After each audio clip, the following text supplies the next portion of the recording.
L'Afrique, terre d'opportunités. Moi, je suis ravie de voir de belles initiatives comme ça qui accompagnent, incitent la jeunesse africaine à bouger. Parce qu'effectivement, aujourd'hui, rien ne se fera si on ne bouge pas nous-mêmes. Aujourd'hui, je pense qu'on est capable de faire de belles... On a compris que la richesse aujourd'hui, elle se trouve en Afrique. L'Afrique reste le continent de demain, reste un continent où il y a un développement économique quand même à 2 chiffres. C'est mon destin.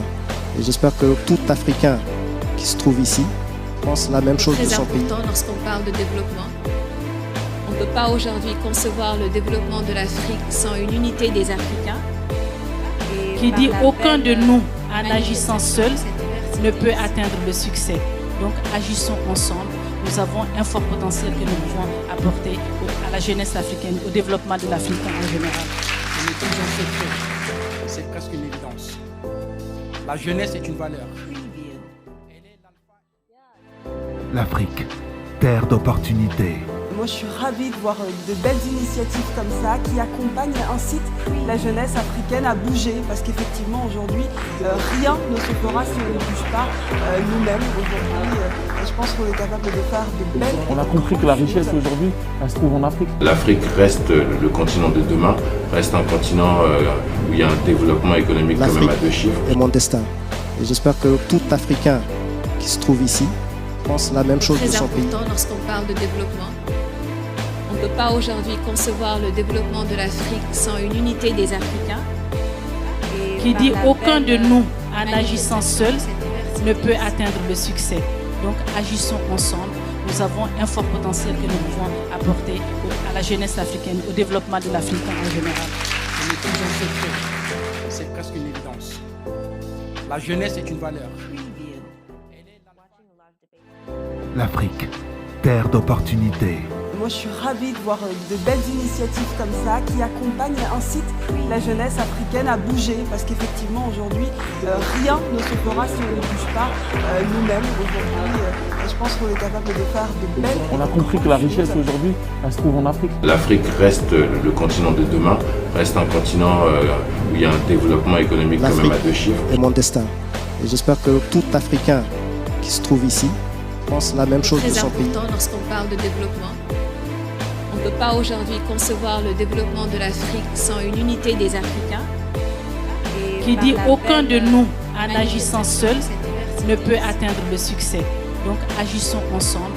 Nous avons un fort potentiel que nous pouvons apporter à la jeunesse africaine, au développement de l'Afrique en général. Nous maîtrisons cette chose. C'est presque une évidence. La jeunesse est une valeur. L'Afrique, terre d'opportunités. Moi, je suis ravie de voir de belles initiatives comme ça qui accompagnent, incitent la jeunesse africaine à bouger. Parce qu'effectivement, aujourd'hui, rien ne se fera si on ne bouge pas nous-mêmes. Aujourd'hui, je pense qu'on est capable de faire de belles... On a compris que la richesse aujourd'hui, elle se trouve en Afrique. L'Afrique reste le continent de demain, reste un continent où il y a un développement économique quand même à 2 chiffres. C'est mon destin. Et j'espère que tout Africain qui se trouve ici pense la même chose de son pays. C'est très important lorsqu'on parle de développement. On ne peut pas aujourd'hui concevoir le développement de l'Afrique sans une unité des Africains.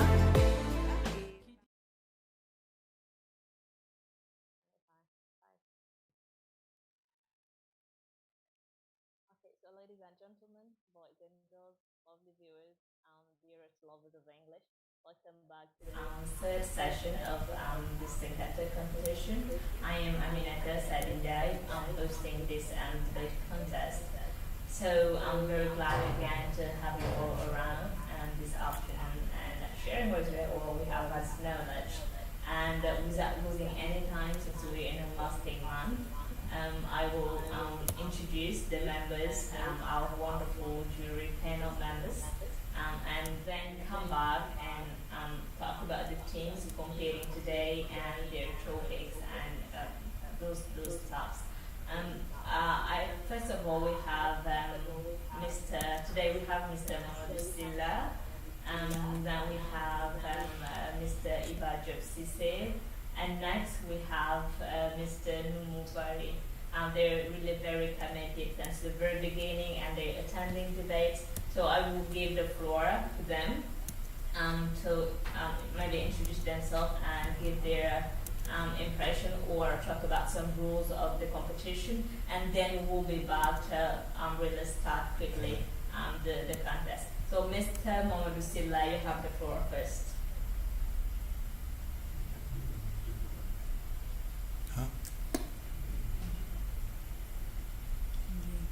Yeah, we're hearing you very well. Everyone, my name is Jolamina, who is supposed to competing today at IQRA Bilingual School and MAARIF School. And all my good things as well to the staff and my dear colleagues members of the jury. So my name is Mamadou Silla, and I'm really very overwhelmed to be here this afternoon. And yeah, I hope that we'll have a wonderful afternoon. Thank you. Mr. Mamadou, Mr. Ibadan, you have the floor. Good afternoon, everyone. Good afternoon. I said, good afternoon, everyone. Good afternoon. Good afternoon. You again. They're married academy because we met time, didn't it? We met one time, I say, isn't it? Yes.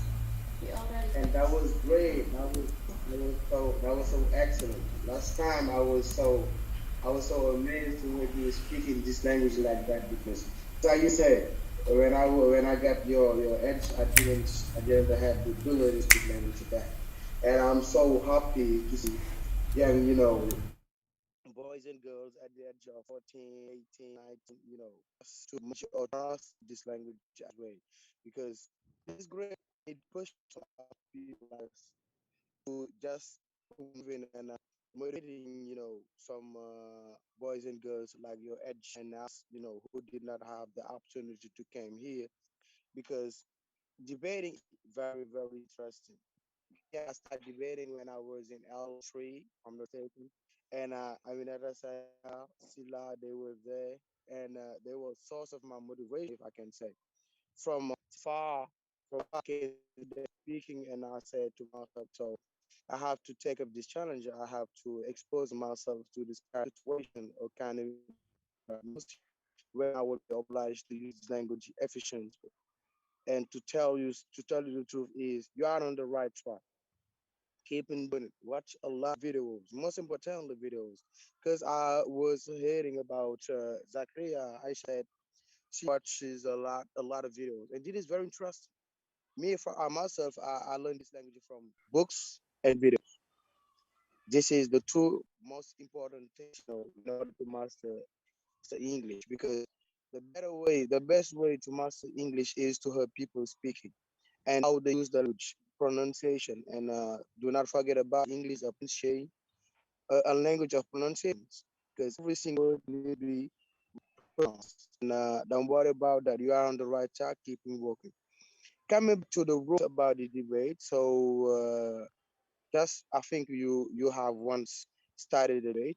I think also you do not forget about is how it is done, and interventions. You know how much intervention do we have, and also how it is done, because the introducer, someone who make the introduction, will be different to the first intervention, and it will be given one by one, and also the conclusion, no adding informations, because the conclusion is the part where you are going to sum up and come back to the affirmation, meaning what position did you about the subject or the topic.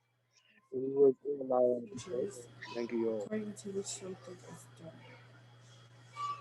Okay, thank you. Thank you very much, Mr.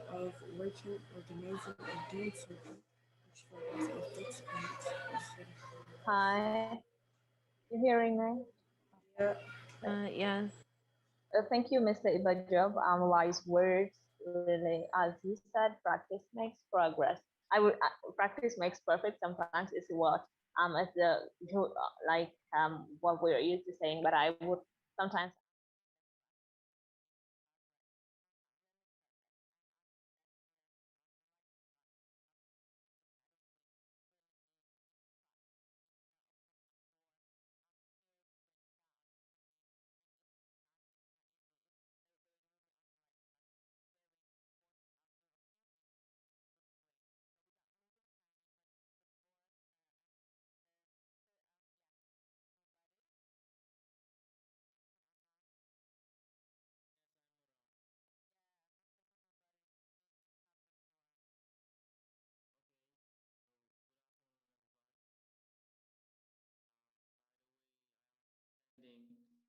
my well-chosen and respectful greetings to my dear colleagues, members of the jury, and to our different players during this holy month of Ramadan.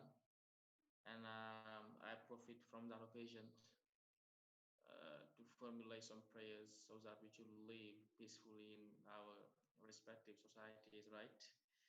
So my name is Numubari, Master 1 student, specialized in literature and civilization as English Department of Gothenburg University. And I am always eager to take part in this competition as a member of the jury. The best is yet to come. Thank you so much. thank you very much, Mr. Numobari. It was great. Now, before starting the competition as is doing, you need to, like I will talk about the interventions. You have 7 interventions in total. You have 5 minutes, or you have, yes, you have, it is, the interventions are divided as followed. You have an introduction of 5 minutes. You have 5 arguments of 3 minutes, and you have one conclusion of 5 minutes. So look at the screen of your laptop, and once you see the image that is projected by the staff, just go on. Don't wait for me again to give you the floor. And last time you did it in a very wonderful way. So I think we are going to start. And again, another thing, don't go beyond, because it is something that is very important, because the academic and scientific director insisted on that during his inaugural speech. Do not insist when your time is over, right? So bear in mind the timekeeper that will be on projected on the screen. So I think that we can start the competition. Today we are hosting 4 schools. We have IQRA Bilingual Academy and MAARIF High School. And we have also Malick Sy High School for the second round versus Aimé Cesaire High School. And for the first round, IQRA Bilingual Academy and MAARIF, yes, High School, they will be debating on the topic. The debating topic is entitled "Does the Senegalese educational system match with the need of population?" So, IQRA Bilingual Academy will stand for the yes, and MAARIF High School will stand for the no. So, guys, if you're ready, we can start the competition. IQRA Bilingual Academy, you have the floor for your introduction of 5 minutes. Okay, can I start? Yeah, go on. Go on. Assalamu alaikum, everyone. We, IQRA Bilingual Academy students, greet the jurors and everybody that are involved in here. We thank you for having us here. So we are here to say yes for the notion, does the Senegalese educational system match with the needs of the populations?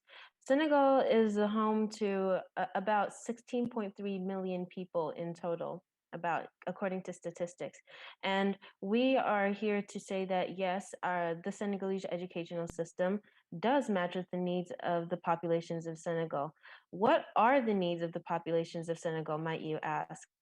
So I did some research and I found out that the Senegalese people seem to need a lot more skills in terms of higher education, also seem to need better development for the country. They seem to need more structural advancement within the country for the development of the country. Also need more educational systems being more not as complex as they are at the moment. And we are here to say, yes, the Senegalese education system does contribute to a lot of these things, and we believe that it could improve. However, we do think that, yes, it does match the needs of the population. Seda, will you give some definitions? Hello, everyone. So I will be giving the definitions from the keywords of the topic. So for the definitions, we have education. So education is the process of facilitating learning or the acquisition of knowledge, skills, values, morals, norms, beliefs, and habits. So education can take place in formal or informal settings, and any experience that has a formative effect on the way one feels, thinks, or acts can be considered as educational. So system. We also have system as a vocabulary. So system is defined in this case as a set of principles or procedures according to which something is done, an organized method. So it's basically the way of working, organizing, or doing something in which follows a fixed plan or set of rules. We also have need. Need is something, anything that is required because it is essential to accomplish something. It is not only for your desires. So it is the circumstances in which something is necessary. And we have population. So I think everybody knows what it is. Population is simply the number of living people that lives together in a particular place, town, country, and so on. So, in this debate, I'll be talking about, right now in the introduction, I'll be talking about the contents of our debate argument. We'll be talking about the richness of the Senegalese educational system. We're going to be talking about the advantages. We're going to be talking about a social experiment that I conducted for this debate. And also, we're going to be talking about what could be done better. And also the comparisons between the Senegalese students in the population in terms of education compared to other countries around the world. Then we'll be going to our conclusion. Shoaib, is there anything that you'd like to add? Assalamu alaikum to the jurors and the jury and everyone else. Today, my team and I will be supporting the topic of yes, the Senegalese system does benefit the population, and very well much we have evidence and also answers to the question that we've been given. Thank you. Now, at the end of this, I would like to give a little overview of the beginning of the Senegalese education. In the beginning of during the first few decades of the independence of Senegal, in 1960, the Senegalese educational system had been having much more advancements due to the President Leopold Senghor, and he also advocated for higher education for the Senegalese.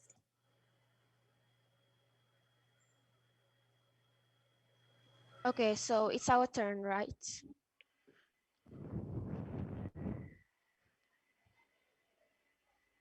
Okay, so my name is Aminata J. As I've already said, we are the students of MAARIF, and we will be talking about the topic, does the Senegalese educational system match with the needs of the population? So our school will defend the no position. We believe that the Senegalese educational system doesn't match with the needs of our population. So I'll pass the micro to my teammate, Mamadou, that will be doing our introduction.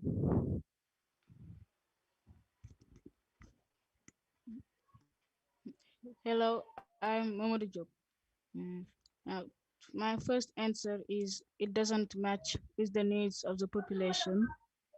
because the be- the population need more teachers and less students, and the teachers need much more training.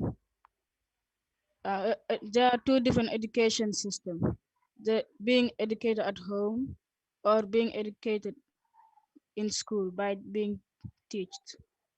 And we're gonna be talking about the being educated in school.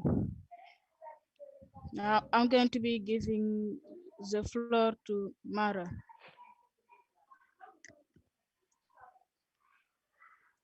Hello, my name is Aisa Tumara, and I will be giving the definition of an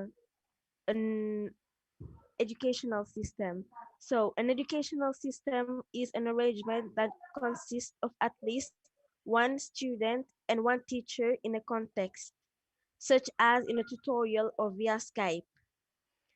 It generally refers to public schooling kindergarten from kindergarten to high school programs. So I will be giving the floor to Aminata J. Uh, Thank you, Mara, for this definition of the educational system. So, uh, to put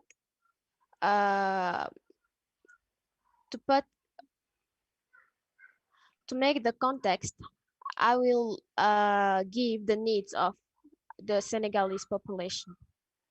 Our population needs to be able to fight against poverty, and our actual educational system doesn't help us to fight against poverty. Our population needs qualified professionals in their professions. Our educational system for uh,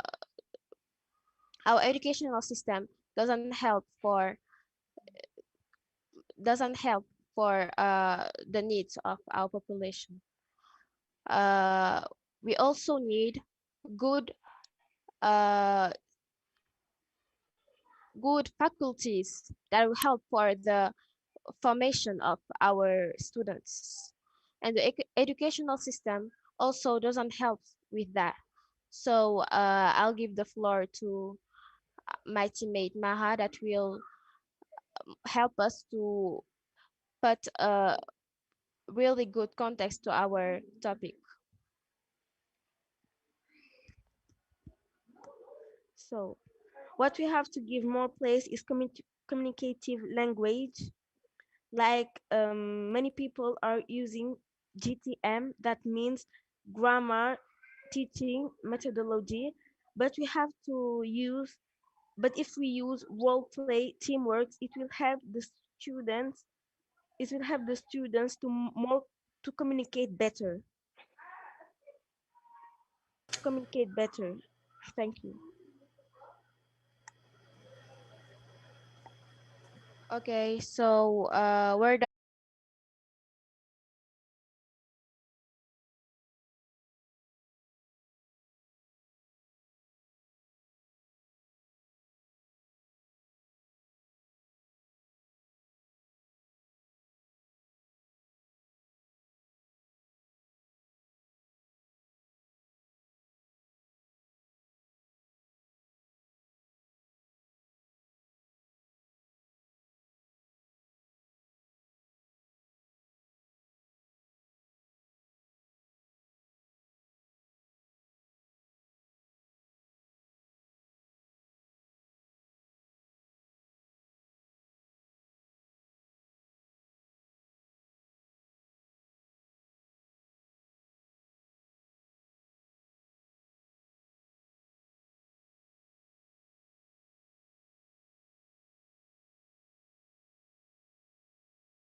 used to be speaking with.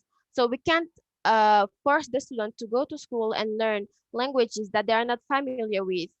Firstly, because the French the French language isn't used uh, isn't used we do not use the French language at home or at the street. We only use it um, at school. So it won't help for the development of our population. I would like to pass the micro to my teammate, Mara, that will develop the point.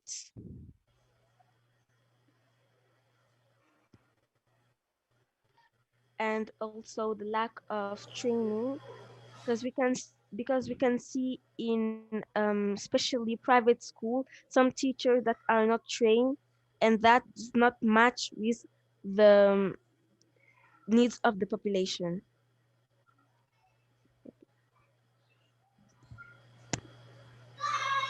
Okay, thank you, Mara. So, I will go back to the fact of having a foreign language. Uh, Even if we're using the foreign language French, and we're also using other languages such as Spanish, English, um, Arabic, those languages, the students aren't proficient with those languages because they do not speak those languages frequently at home or at the street. Thank you. Okay, I would like to take the stance for the richness of the Senegalese educational system. We would like to say that the use of a foreign language in the Senegalese educational system is not much of a problem because statistics show that the Senegalese clearly still speak more Wolof than French. As French is not posing a problem to Wolof, to the speaking of Wolof and like intervening with that, we believe it should not be a problem. Yes, the educational system of Senegal has been made from the French system. However, if you were to compare the two today, the Senegalese students are faring more, not in infrastructure, but in terms of knowledge.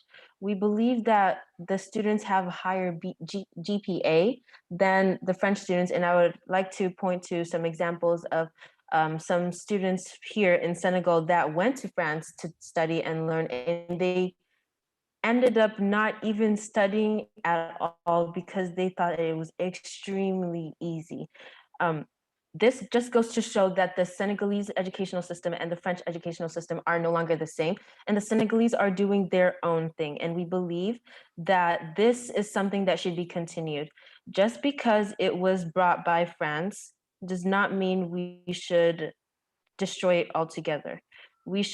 There are many countries around the world that have built upon their society structure from other examples of other societies, and yet they turned it into something that they made into their own, and they took credit for it. I believe the Senegalese should also do the same, continue onto it, and you'll see that there are much more differences between the French educational system of today and the Senegalese educational system of today. And we talk about going forward in the future, and we believe that yes, it does hold an advantage and it does match the needs of the population of Senegalese students.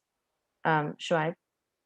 Okay, as you were talking about foreign languages, for the case of foreign languages, if we were to talk about that, then Wolof is not an international language.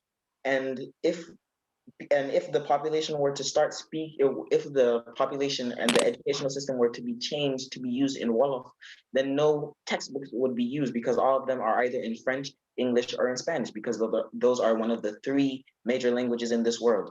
So the fact about foreign languages is not a problem because educational systems are not put in favor of what we want. They're put in place by other people. And we must just follow these to develop ourselves and to develop our grammar, our language, and everything else in our countries too. So the fact bringing it on France, I think it is actually a good thing that the Senegalese. Oh,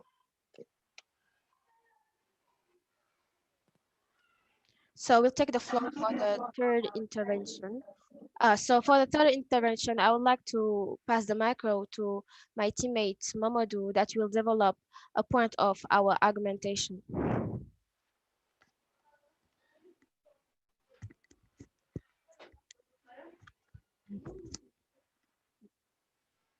To start the development, I would like to point out some needs for the population. Like the population need farmers. The statistic says that 80% of the Senegalese populations are farmers.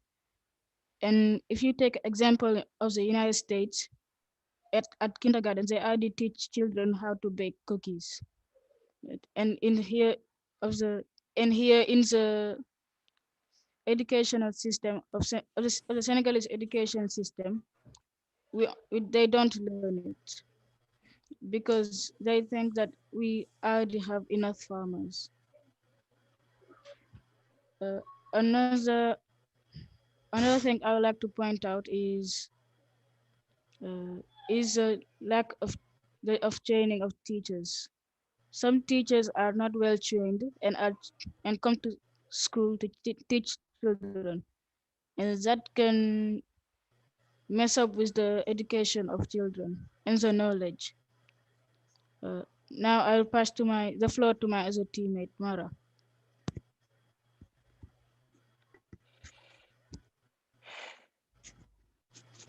So the Senegalese educational system encounters some difficulties that I will try to explain, like the lack of materials, like we can see in some students that are doing stream S and they don't know how to use chemical products, and the numerous students in private schools, and the teachers are not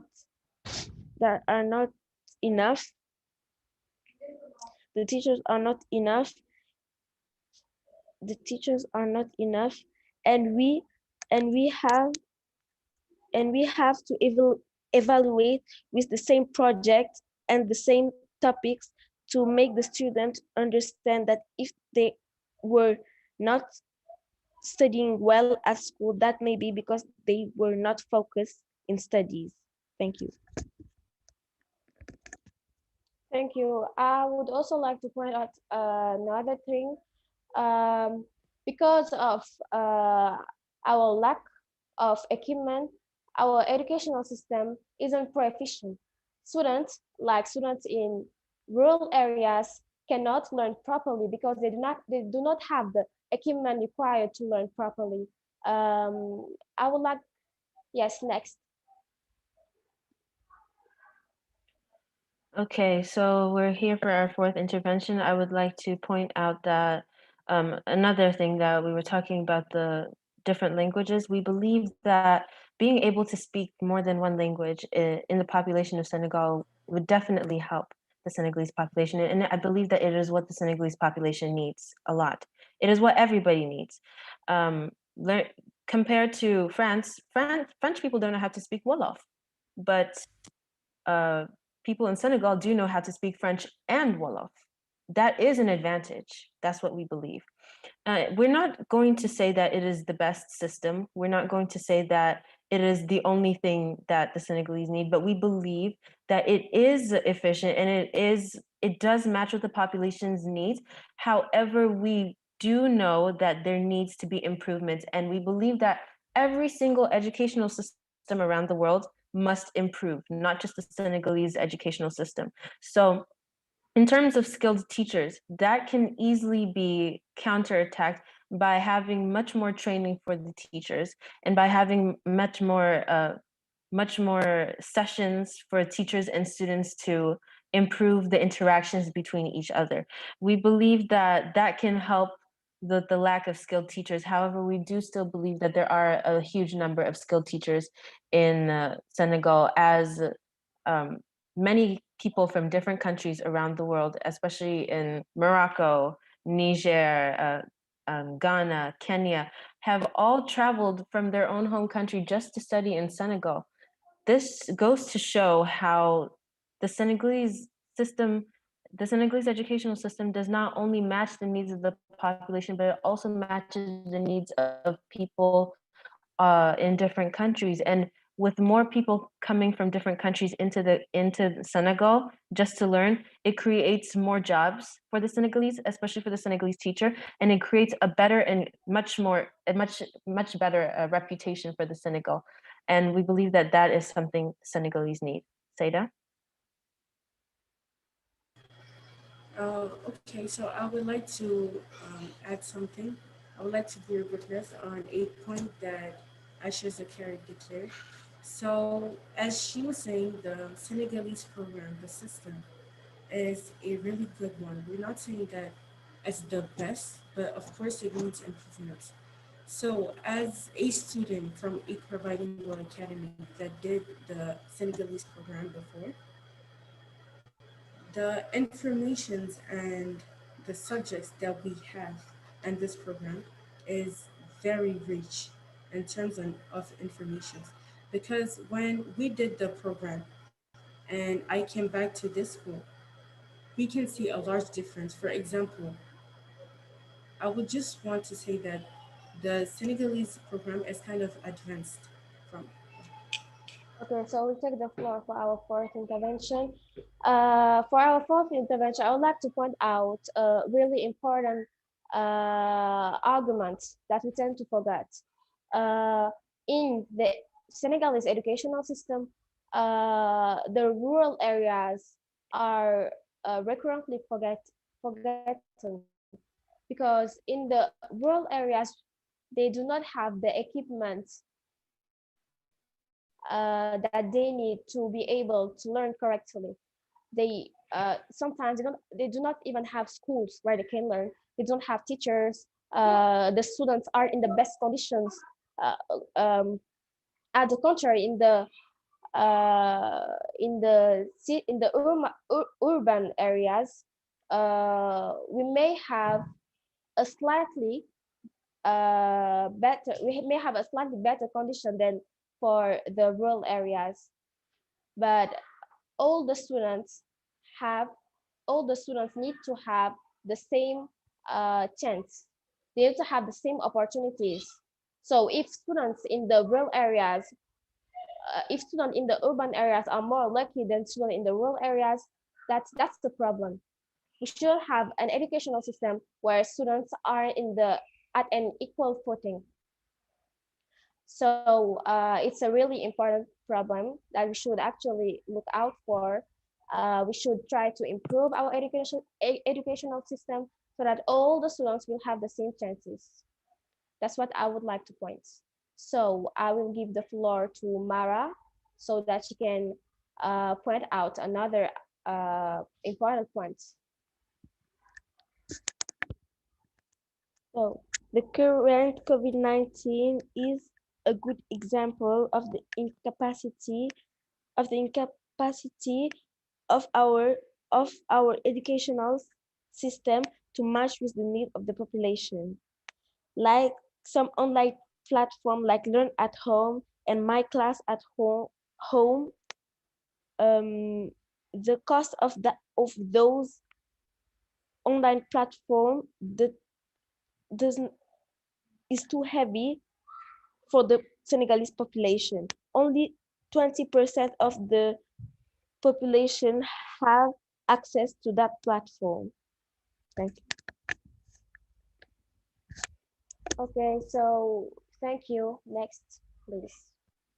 Seda, you wanted to continue what you were saying? Yes. So I would just like to continue with what I was saying. So as I was earlier, I participated in the Senegalese program. So my classmates and I took classes to we call Bifin in Senegal. And so we did the different subjects that are required to pass the exam.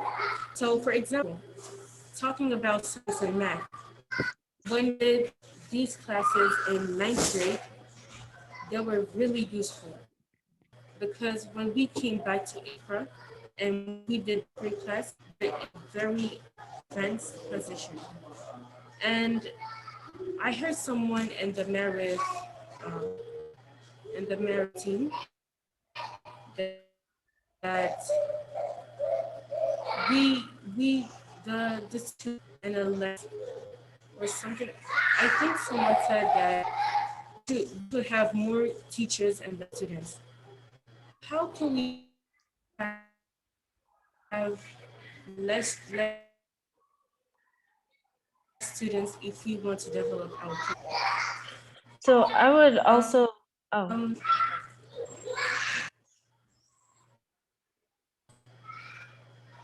Can you hear me? Okay, I would also like to point out the rural area issues with the Senegalese educational system. We believe that the educational system is not solely responsible for that. We believe that the government of Senegal is responsible for bringing more materials and creating more equality between the rural and urban areas, not the system. We believe that the system will definitely be effective as long as the government helps the rural areas progress with their studies. Yes, rural areas, people in the rural areas should be granted with studying and should be granted with the same materials, if not more in overall compared to everybody else, materials for studying. But we believe that these materials should be provided more from the government and not the system, because the system is how they're teaching and in the ways that they're teaching. And the COVID and teaching issue within the Senegalese educational system does not show that the Senegalese educational system failed to match the needs of the people. COVID has actually shown the entire world that it has failed that it has failed in their systems. Take America, for example, who is they're struggling right now. Take Brazil, take Asia. Everybody is struggling right now because of COVID in terms of online learning and everything. And that just means that each system should improve in the ways that they're teaching, not just the Senegalese. So we do not believe that this is something that failed the Senegalese people, but it just shows us a motivation that we need to do better. Shoaib?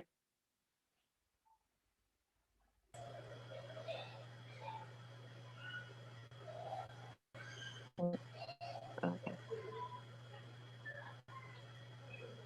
So we take the floor for our fifth intervention. I would like to point out something. We talked about the recent COVID-19 craze, I think, because of even though the COVID-19 made all the world struggle with their educational system, we see that our educational system, the Senegalese one, had more problem than the other educational systems. We cannot talk about the COVID-19 without talking about that. Students during the COVID-19 weren't able to go to school, so they had to stay at home and learn. But uh, online learning at Senegal isn't really easy because we do not have the required equipment to actually do the online schooling. We do not have it, and the government doesn't take responsibility for this. They do not uh, they do not take care of this matter. They do not took care of this matter. So we can see that our educational system still lacks many things. And I would also like to point another really important point. Um, our educational system uh, doesn't really, even though 40% of the national budget is used in our education, the most important part of this budget is used to pay actually the workers, like the teachers that are teaching at school. It's not specially used for students, like for making projects that will help with the schooling. So even though many money is used for our education, not many a really important part of that money isn't used for actually making programs for the student, and that's a really important point to point at. So I would like to pass the micro to my teammate Mara, that will develop another important argument. So the lack of speciality of our students since the first step at school, unlike some countries like America, Asia, and Europe, does not match with the needs of the population, and the problems of technology, all above all the rural areas. So we're here with our sixth intervention, and we would like to talk about how the government is not really taking care of the education in Senegal. Yes, that is true. However, we do believe that the students in the Senegalese educational system are actually being educated on learning to force the government into doing things, and we have seen that with the protests that's been going on, and we see that the population of Senegal are aware. Everybody's aware, and that is due to a lot of education. The fact that Senegalese people are challenging some colonial aspects of the Senegalese structure as a whole is also something that the Senegalese educational system has given. I would like to talk about the improvements because we tend to focus on what is not there instead of focusing on what we're doing to be able to fix these problems. I see that more and more people are in the government are actually going forward and bringing new series such as the STMG, which is something that students can go to instead of using Série S or Série L, which are the two most prominent series during the baccalaureate. And it also helps people to pass the baccalaureate easily so they can get into the workforce. And we believe that the Senegalese population needs more people into the workforce instead of staying back just because they weren't able to finish their education. So we believe that that is something great that's going on within the Senegalese educational system. We'll also be talking about the early learning in the Senegalese educational system.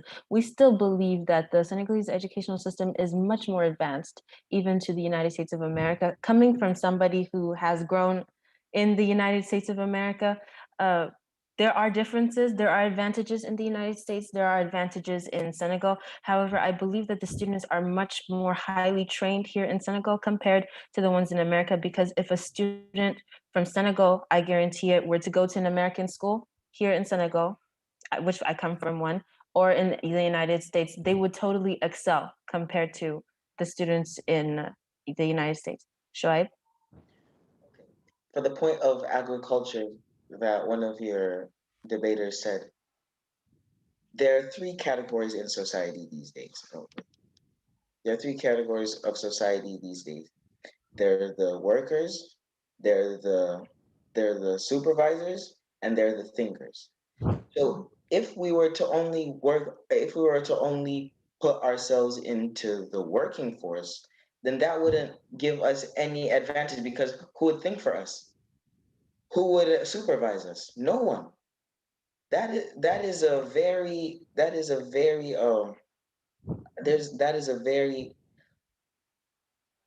huge gap. That it would bring a huge gap in our educational system and also our development.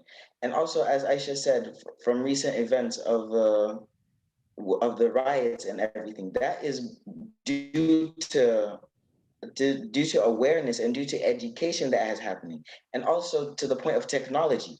In every single country, there's some people in America who cannot afford iPads or even a device to do online classes. In America itself, There are people in America who do not know to read and write, but there's still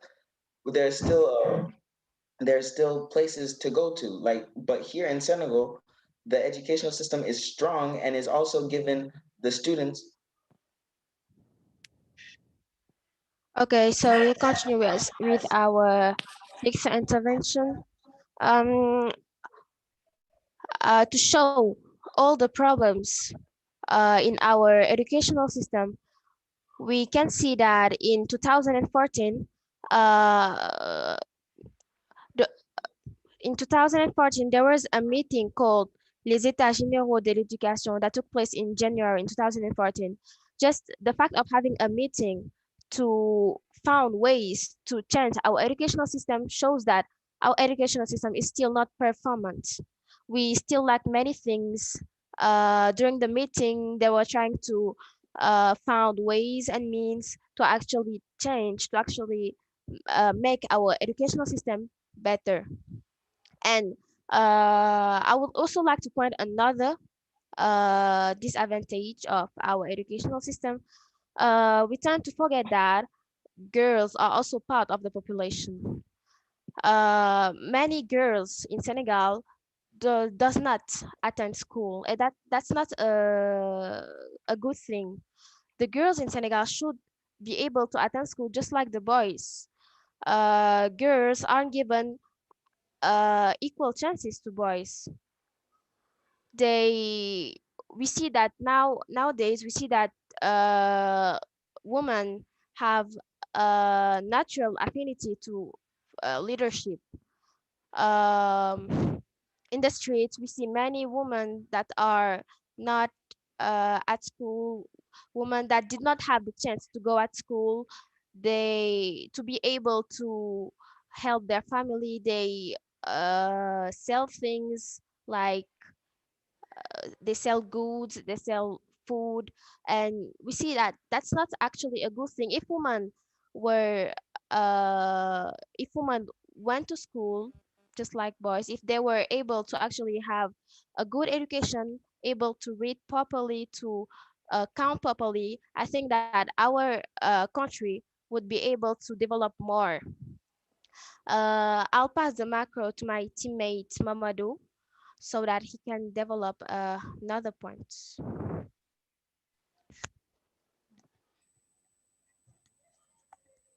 Now I'm going to be saying on a need that is about mechanics. If we take another example from the United States, at middle school they teach the children how to fix cars or even build some mechanic stuffs. Different from here in Senegal when we don't learn about it. And another thing that we need is fish, because today Senegalese are running out of fish, and their specialty is to cook. That's what they are preferably known for. And if we teach children at school how to fish and farm and build stuff, we can be developed much faster. And that's it for our sixth intervention. Okay, so our seventh intervention, which seems to be our conclusion, I would like to summarize everything that we've been talking about here in terms of yes for the notion. We believe that yes, the Senegalese educational system does need improvement. However, we do still believe that we strongly believe that it does match the needs of the population. One example of how that can happen is because we see that the Senegalese educational system are going to different conventions, different places to be talking about how they can improve. That does not mean you can see it as a cup half filled or a cup half empty. We believe that it is a cup half filled. We see that as something that is improving. A system that sees that it needs to improve for the betterment of their population is in fact a system that must stay, and a system that does match the needs of a population, because it does know that it lacks in some certain fields. However, it does know that it can improve in these certain fields. There are many issues surrounding this. However, we believe that it's in a working progress, and we believe that it does match the needs because it does seem to be improving in terms of also girls going to school as well. We have many teachers in our Senegalese schools telling us that they see more girls being highly educated, and you'll see more women owning higher positions in Senegal itself, and they're being shocked about that. It's a big turnaround. There is the problem of girls not being able to go to school. However, we do see that there's a huge improvement compared to now and 10 years ago. Saida, would you like to help with the conclusion? So I would just like to add something. So as we all believe that we want to improve our country, and of course by education. So as I was saying earlier, the Senegalese program that is settled in the schools, the different schools, it does respond to the needs of the population because somehow it is advanced from the American program, which is incredible. So if we have this type of program in the different schools of Senegal, we can only be happy from that fact. So of course, if we have a strong educational system like this, that is even advanced from the American system, so of course Senegal will somehow be developed by the students. Shoaib, would you Okay, like to add? for educational systems, to compare the American educational system and the Senegalese educational system is very, very different because America gained its independence in 1776, whereas Senegal has gained its independence in 1960. That is two whole centuries in between. And for other countries like Europe, like continents like in Europe and Asia, they had their independence and they were studying since. So to compare the two is very shocking and is a mistake from both of our parts. And also, I'll go back to the point of agriculture. Agriculture is, yes, it is the way through life in Africa, especially because we have more natural resources, because especially here in Senegal with the sea, with fishing, it it does give an advantage. And through this, it is education that is passing through the fishermen to other people who had you call it, to interest in the business of fishing.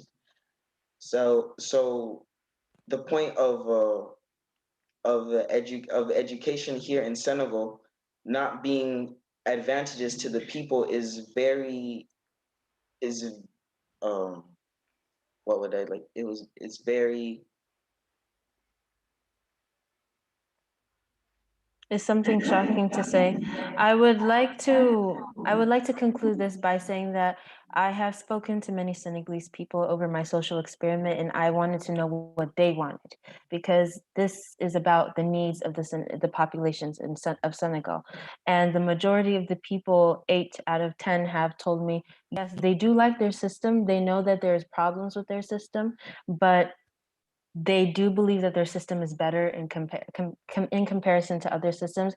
And I believe that that is what matters as long as the Senegalese people do believe that it is what they need. Thank you. Okay, so our seventh intervention will go with the conclusion, and it's our teammate Mamadou that will be doing the conclusion.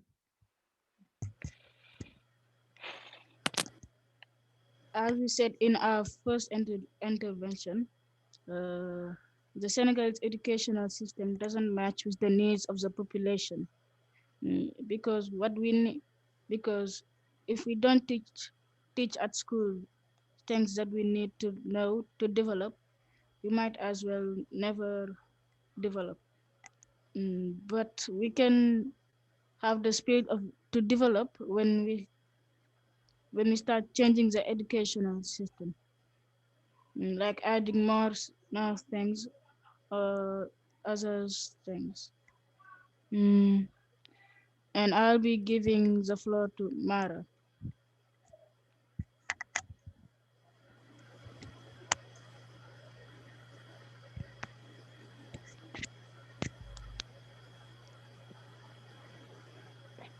So I wanted to add some things in the conclusion, like we have to use our national language, and any teacher who have to go and teach to schools, they have to be well trained. I will pass the floor to Amina. Okay, so I would also like to say something in our conclusion. Yes, we do have many problems. We do have many difficulties in our educational system. We're trying to improve, that's true, but we still lack many things compared to other countries. We're still uh, way behind in terms of education. We still lack many things. We should do more efforts. We should put more efforts in our educational system. Our educational system is still very poor compared to other educational system in other countries and in other continents. We should try to improve it while creating more facilities, while creating more faculties, so that student will be trained properly before uh, actually before will be trained properly to actually have a good profession, because we tend to forget that to have to education isn't actually uh, all academic. We need practical things, like we need to be able to have a profession uh, after finishing school, because everyone cannot go to university, everyone cannot spend many years in university. All the students cannot actually do that. We need to have good faculty so that students will be trained properly before for having a good profession. That's something I wanted to point out for our conclusion.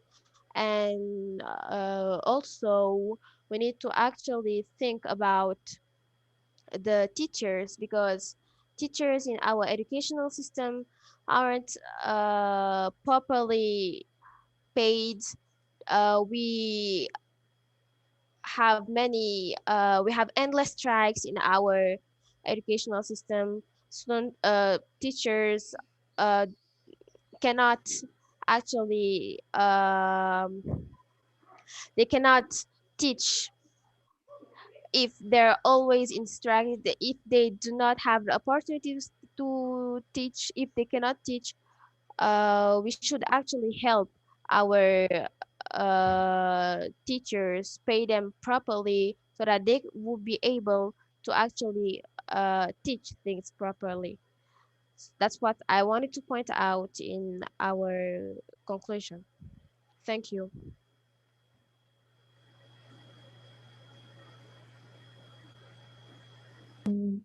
Thank you very much. It was really great hearing you, really giving your arguments, voicing out your opinions. And it bears a certain kind of maturity that really I think that the members of the jury are amazed. And personally, I am amazed with the maturity of your arguments and how you also just voice it out. Now, I think that for the time being, I want to give the floor to the members of the jury, who will go right away with the second round. Um, and I think that um, they are ready. So that is just so you will yes. Okay, so for the second round, we have Malick Sy High School versus Aimé Cesaire High School, and the debating topic is it a must for African countries to invest more on the human capital, attain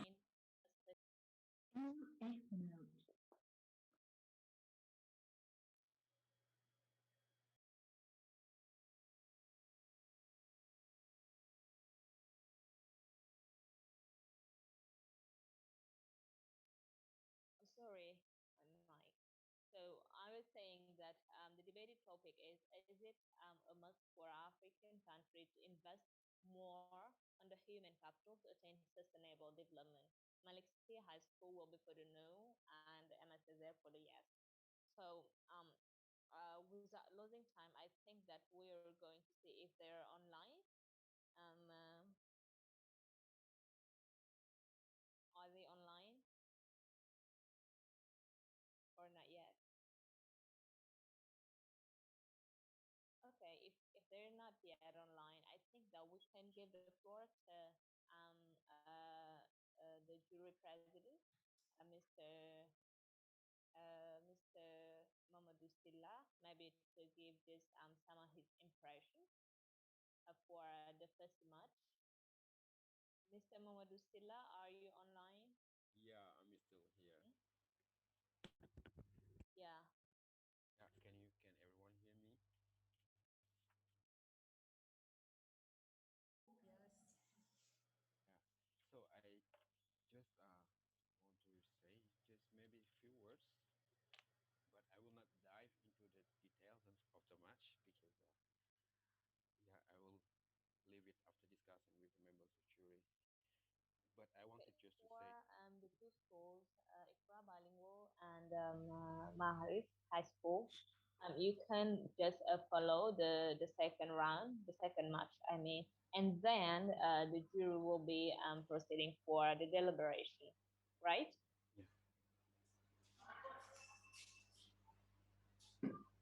yeah, but just wanted to let you know that it was really a wonderful match, and we'll come back to it because Okay. Yes, okay. Mamadou Silla, Mr. Mamadou Silla, what are you talking about? yeah, I mean that. Can you hear me? No, I'm hearing you now. I was Yeah. not hearing a while. Yeah, okay. So I was just saying that it was really an amazing match. It was really wonderful. The level of the debate was very high in terms of argument, in terms of clarity of the speech, in terms of the English, in terms of everything. Really, it was a high level match. But I will not deep dive into the details of the match and the arguments and everything. So we'll come back to it when I discuss with the members of the jury Yeah, to let you yeah, know that it was really very amazing. yeah. I even suggested that we're wait until we second round to give you the floor, to give your impressions and talk about the evaluation criteria, things like that. So, MS Cesaire, they are online, I think. Yes, they are online. I think that we can, or not yet.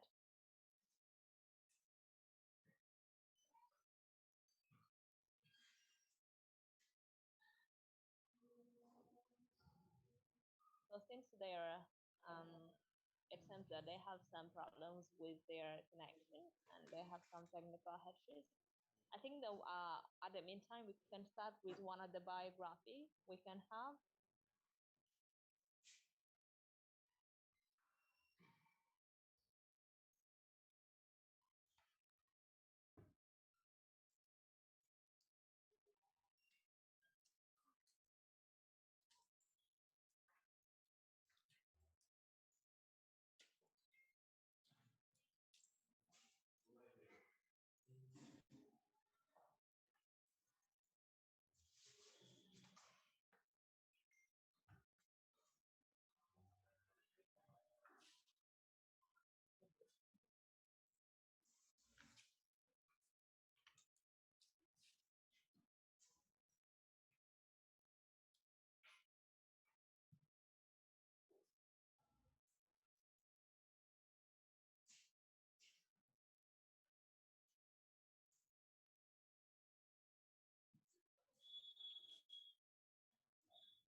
Yes, I think that we have Malick Sy High School. Hi, they are around. Yeah. Um, but I'm not saying Aimé Cesaire High School. Are they online? If you're online, just make a button so that we can make sure that you are. Yeah, they here. They here. I'm seeing them now.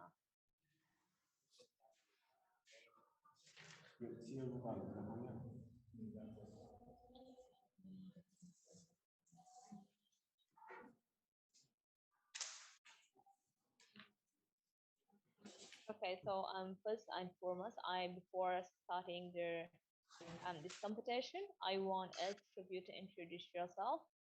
I'm in Malick Sy first, and then Aimé Cesaire High School. It seems that Aimé Cesaire they're not yet ready.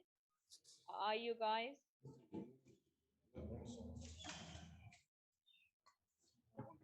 Yeah, we're ready. Yeah, you are. That's great then. So Malick Sy High School, you have the floor. Just for each, I want each of you to introduce yourself for just maybe 30 seconds. Say 30 seconds, and then you will give the floor to a student from MSZ to introduce themselves too, right? And then we will start the competition.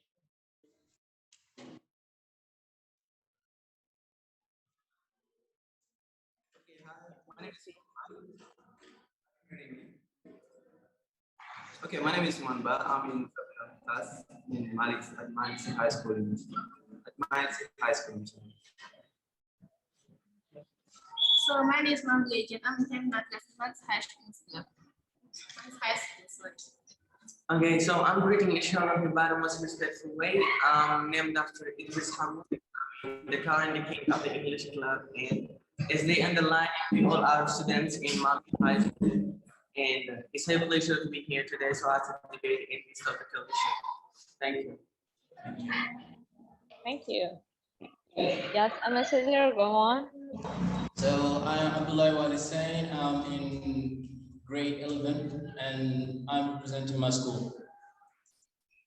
Hello, my name is Sharif Jai. I'm in grade 11 and it's a big honor for us to participate in this debate. Thank you.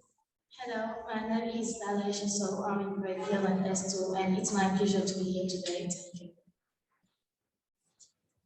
Okay, thank you. It was wonderful. Now, before starting the competition last time, you've heard the message addressed by the academic and scientific director, Mr. Alessandra, talking about the evaluation criteria and the things that you have to avoid during the matches, and yes, and part of it is the main rule is really to respect the timing. And I think that I will give the floor to I don't know, one of the members of the jury to talk about that just quickly. Maybe the rules and the evaluation criteria, so that you have a clear vision about what is it exactly. Mr. Silla, just for 1 minute or even 30 seconds, just give them the evaluation criteria and the rule of some rules. Yes. So that they have a clear vision. Yes, thank you, Amina, for giving me back the floor. And yeah, I wish good luck to both of the teams. I think you've each one of the team have played a match, so you've know a bit about the rules and how it works. So just a quick reminder that the jury is evaluating the members in terms of understanding. First of all, in terms of understanding of the topic, how do you understand the topic? And second, in terms of your argument, your clarity of the arguments, how do you actually, what are your arguments actually, and how do you develop those arguments? Third, actually, it's about the debate. Debate. Oops, I can hear myself. Sorry.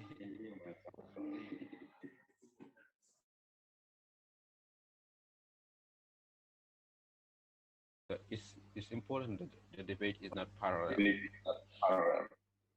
Like it's a debate, so we really want that there is a counter attack. So when one team gives an argument, we really want the other team to respond to the arguments before giving another argument.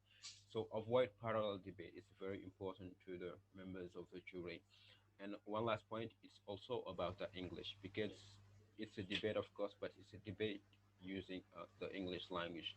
So it's very important that you try you mind on the mistakes. So yeah, so it's important that you develop your ideas in a very not perfect English, but in a very correct academic English that people can understand.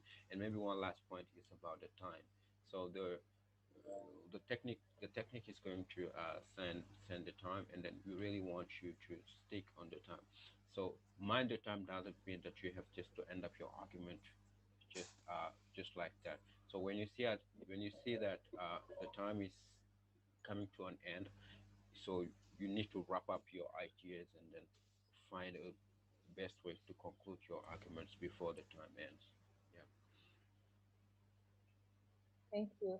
It was so clear, Dear President, Dusela. So I think that you've heard what the Bureau President has said. So just bear in mind those okay. So just bear in mind those advice and try to respect it. If you're ready, I think that we can start now. Malick Sy, are you ready? Yeah, Aimé Cesaire, you ready? Yes, sir. Yeah, you ready? Okay, since you stand for the yes, Aimé Cesaire, you have the floor first for your introduction of 5 minutes. So you have the floor. There you have the floor first for your introduction. Thank you. Thank you. Thank you. Thank you. We're so proud to be. Thank you. Modern economists are of the view the natural resources such as forest minerals, climate, accessibility of water, energy sources play an important role in economic development of a country.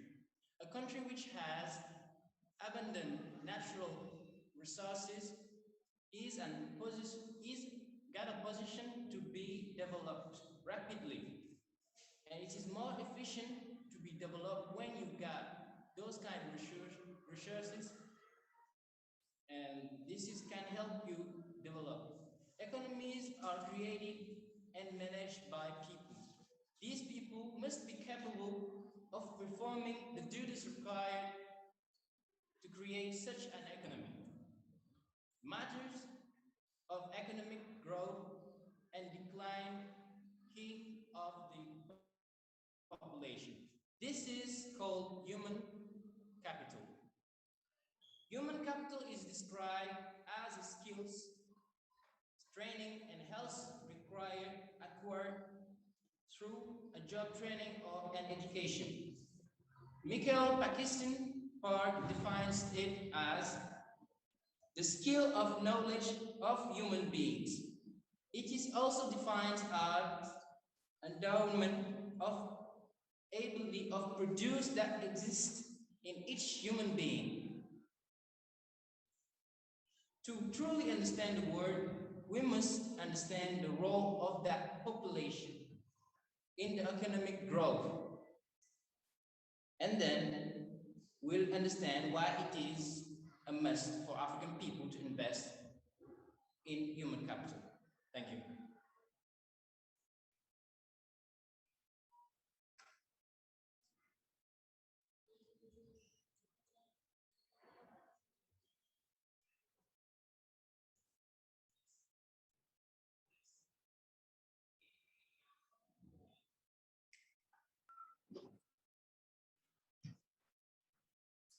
In the long run, your human capital is your main base of competition. Your leading indicator of where you're going to be 20 years from now is how well you're doing in your education. Beliefs. Ladies and gentlemen, dear viewers, dear opponents, dear members of the jury, dear representatives of Team Control. By the most respectful and peaceful way, I'm greeting you and I'm conveying you my most distinguished and respectful greetings. Today we have the honor and the pleasure to talk about this topical issue, which is it a must for African countries to invest more on the human capital to attain sustainable development? Before all, let us see what is, human capital and what is sustainable development. According to Wikipedia Dictionary, human capital is a stock of habits, knowledge, social, and personality attributes embodied in the ability to perform labor so as to produce economic value. And sustainable development can be defined as, a way of organizing society so that it can exist in the long term. This means taking into account both the imperatives and those the future, such as the preservation of the environment and natural resources, or social and economic equity. If we look at, the definition closely, we can see that the main objective of human capital is to put humans to the disposal of companies for them to be productive and just get more prosperous. By doing so, they might be dehumanized humans as it is becoming the case in Western. People are very skilled, but they work to shut, an instant today don't feel like they are living anymore. Stress and burnout are killing more people than ever. This is the reason we believe that rather than putting the emphasis on human capital, government should make of human welfare a priority. They should invest in making humans productive by making them enjoy and value life, not only economic growth. That being said, human capital should not be the top priority for our leaders. That's why we're defending the no today. They are more important aspects that contribute to developing our country. Is it human capital enough for Africa's development? And also, does this human capital enough and able to develop our African country? And today, through verified arguments and proof arguments, this opportunity that is given by manager production and Tinkerson, we are going today to show you that it is necessary for African leaders to invest in human capital, but alone it can't develop our Africa's country, because we have a lot of things and a lot of ways to develop our country apart from that, human capital. Thank you.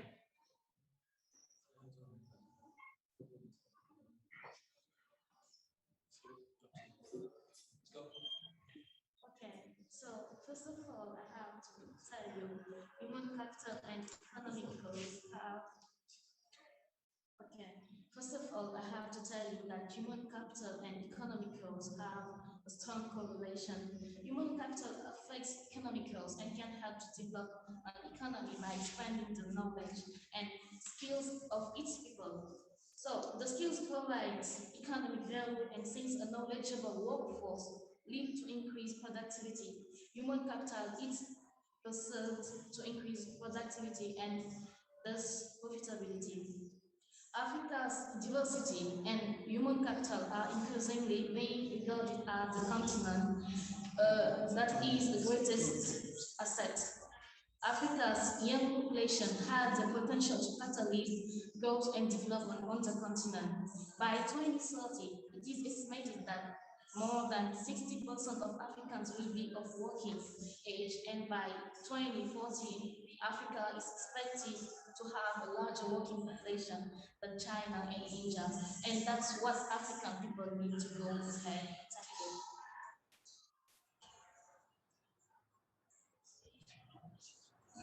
Thank you.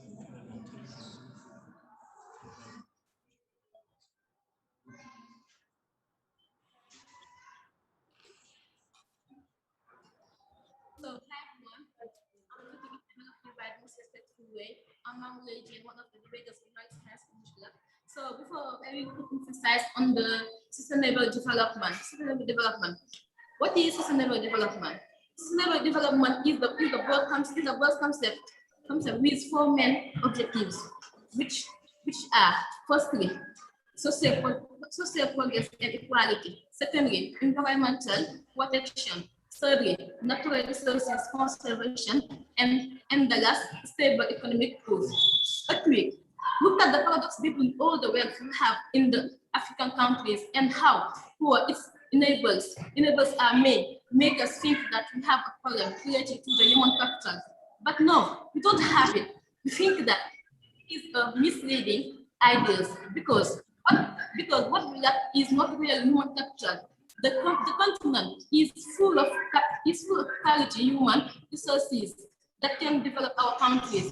They are trained in the best universities, people who have nothing to elevate.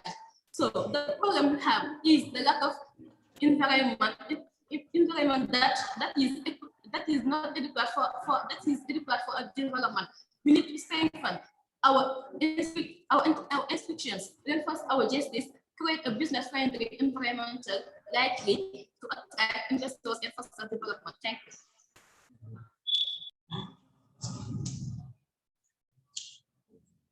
So thank you. I have to say that it's a big honor for us to be here and talk about this topical topic, which is it a must for African countries to invest more in human capital to attain sustainable development? So we have to know what is the role of human capital in economic development.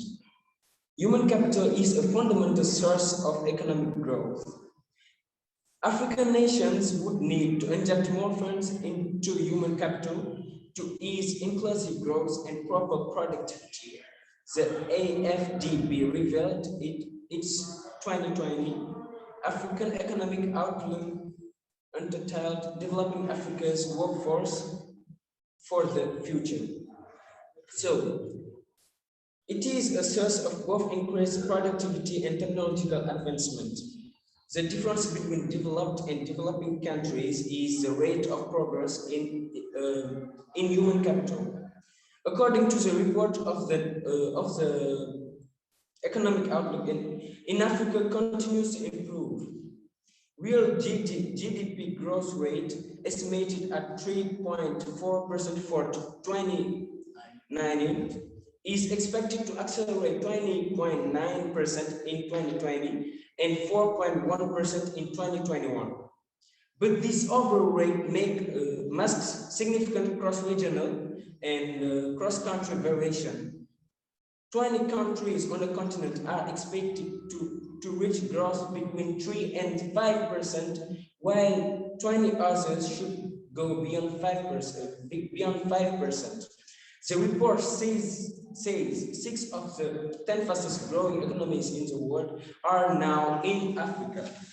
These include Rwanda, which have 8.7%, Cote d'Ivoire 7.4%, Ethiopia 7.4%, Ghana 7.1%, Tanzania 6.8%, and Benin 6.7%. For the first time in more than a decade, growth in Africa is largely due to investment spending.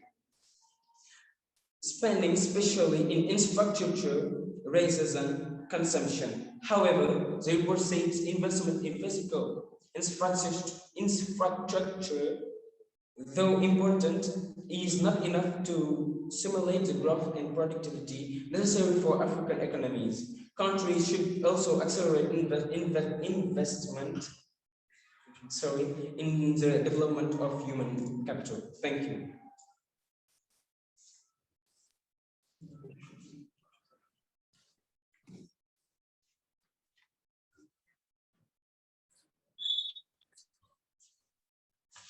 Okay, it's clear that nobody can deny the fact that investing on the human capital is something which is important for a country's development. But one thing is sure, and it's something which is undeniable. It is the fact that investing on human capital is not the only thing we need. We are talking about development, and whenever we talk about development, we do not refer to one particular or any other particular sector. Development is something which englobes a lot of things, a lot of fields, a lot of sectors. And why not, instead of putting emphasis on the fact of investing more and more on the human capital, why not thinking about another phenomenon, which is the drain. People are leaving their countries. They are given a good formation. They are given a lot of skills, but they do not use it in a good way. They betray their countries. They betray their native countries for traveling abroad and making their skills in the use of another country, a foreign country, and that is something which is really bad, because if ever we keep emphasizing more and more on the human capital, it is a lot of money lost. We are losing money, we are losing time, because instead of doing that, we could attack that phenomenon and do our best to the African leaders can attack that phenomenon and trying to stop the brain drain, those who are going abroad and giving their skills to other countries, why not staying at their country, doing a strategy that will be able to keep them in their native country so as to take advantage of that skills and to make it on the use of their country.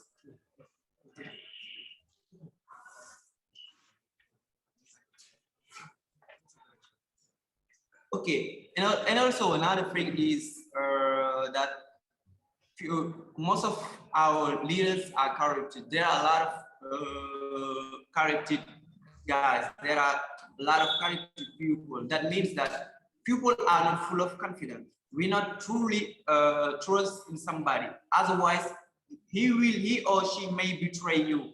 You may be really surprised, because instead of doing what he or she was supposed to do, he can betray you, and the time you were losing, the money you were losing investing on him, he or she can betray you so as to do something else. There are a lot of examples here in Africa. For example, the Democratic Republic of Congo, the leader of their opposition, he was recently killed. And it's about, it's nothing else about corruption. Because if ever you are good, Please, can you stop? The time is over. Thank you. So thank you. Thank you, sir. I heard you saying that this is not, human capital is not the only aspect, but when you talk about sustainable development, you want a development in every part of the system. You mean social development, economical development, cultural development. And when you invest in human capital, you are doing something social and you're helping to the social development. You talk about corruption. Corruption is something that we should ban, of course. But the problem is when you want to ban something, you gotta act like you. So if you are in some kind of things working in development, you gotta think about what you gotta do first. And what we gotta do is to get, for example, governance and enabling economic environment, healthcare and infrastructure, education skills and skills development, and flexible and flexible labor market policies. And this is some things very important. The other things are the confluence of rapid technical change, globalization, and economical liberalization in recent years has prompted government in developing countries alike to prioritize skills development as a key strategy for economic competitiveness and growth. And this is something that everybody have noticed. In developing countries, especially the poorest one, the challenge are profound and complex. Policy makers acknowledge the critical role of a strong human resource base in complementing other investment and policies to boost productivity and economic progress. Yes, Yet, while these countries report lower average levels and educational attainment than industrialized countries, in some countries, there is some countries that they have invested in their money in some kind of human capital that help them get the knowledge and the skills to develop their countries. And when you want to develop your country, you gotta, because we need people to develop a country. You can get money, you can get resources, but when there's not people, you cannot, I repeat again, you cannot develop this country. Thank you. So now, thank you, dear opponent, because you have underlined some things which are really important. You were talking about, the productivity. Here, what do we see the most of the time? People, they are investing on something without caring on what people they are living. When they are thinking about the profit. The profit is something which is really important for them because they are investors. And when you're doing some kind of investment, you're waiting for profits. But if they have a good salaries, if they have a social help, they have all the better living conditions and better living conditions of working, decent work. How will they have a good production? Then we cannot talk about productivity because we are not thinking about those who are working, but we are thinking about those what we are expecting from them without caring on what they are living in the enterprise. Anyway, so let's come to the education. We're talking about human capital. It is something really important, but the education is most important. Human capital is the resources or the abilities that people can have. But how can we invest in something that they have an education, they have a good formation? We are in Africa. We're not investing. We are not Western. We're not in Europe. We're in Africa. People, they want to earn money. They want to have a good formation.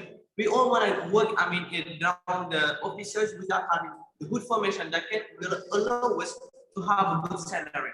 We have a good salaries. We dare say that. I dare say that. We dare because we have a good salary.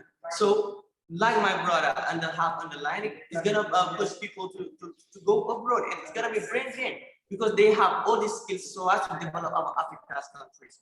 But the matter is, are we caring on what they are doing? Are we caring on them their wealth, their health, things like that? No, anymore.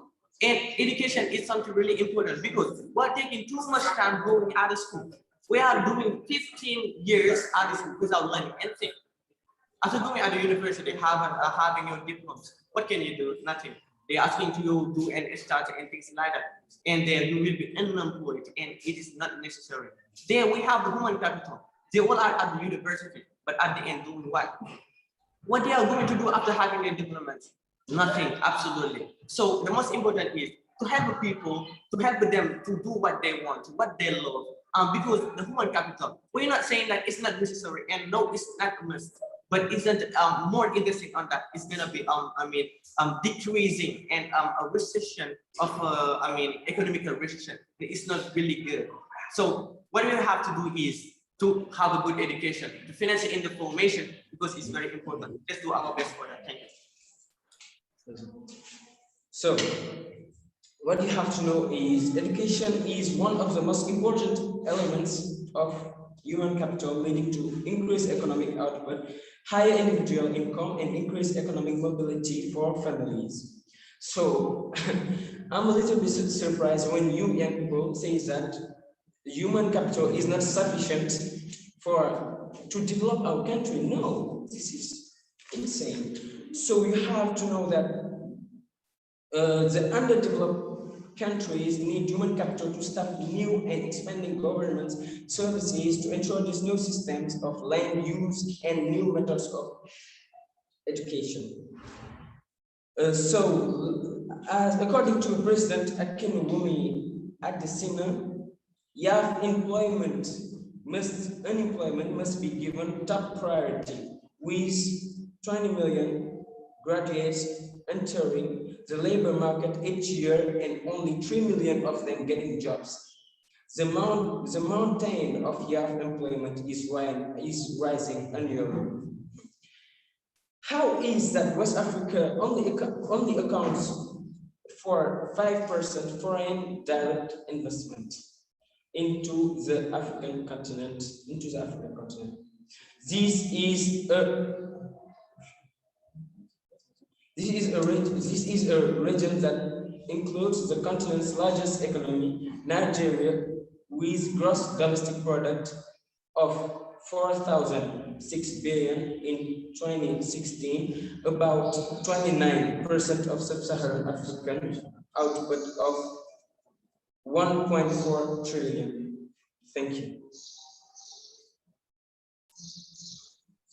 So, even though so far we start addressing some of the society's defects that prevents us from moving ahead. We want to name here favoritism, corruption, lack of patriotism, and believe us, if that this list is not far from being exhaustive. We need to change our mindset and adapt our activities and habits to the demanding requirement of economic development. Africa doesn't definitely lack of human capital, but a well-organized society where everyone will feel equal to the others and ready to work towards a common goal. Individual solutions should be bent and problems should be addressed in the holistic way. We must accept inclusive policies and give everyone a chance to shine for the benefit of the continent. We already have the people for that. What we just need is what we have mentioned earlier. Thank you for your attention.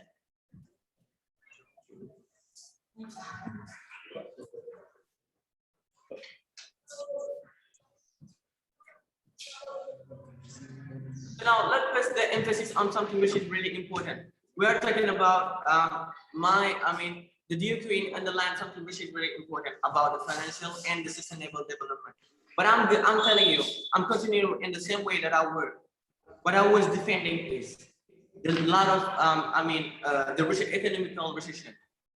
Do you know a lot of investments that we are doing? They are moving our African countries into recession, economical recession. And we want economical growth here in Africa so as to get developed. But I'm telling you, 55% of projects that have been financed, only 25% only succeed.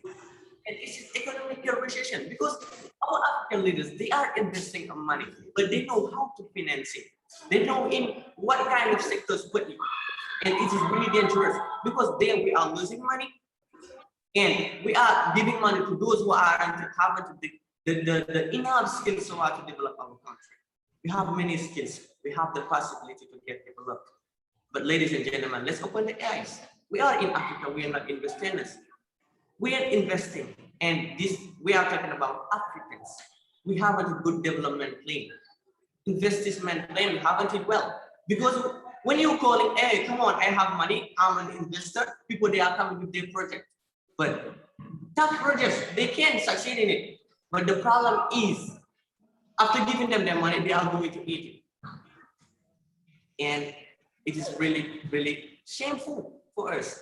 We're tending to perfection. We are tending to,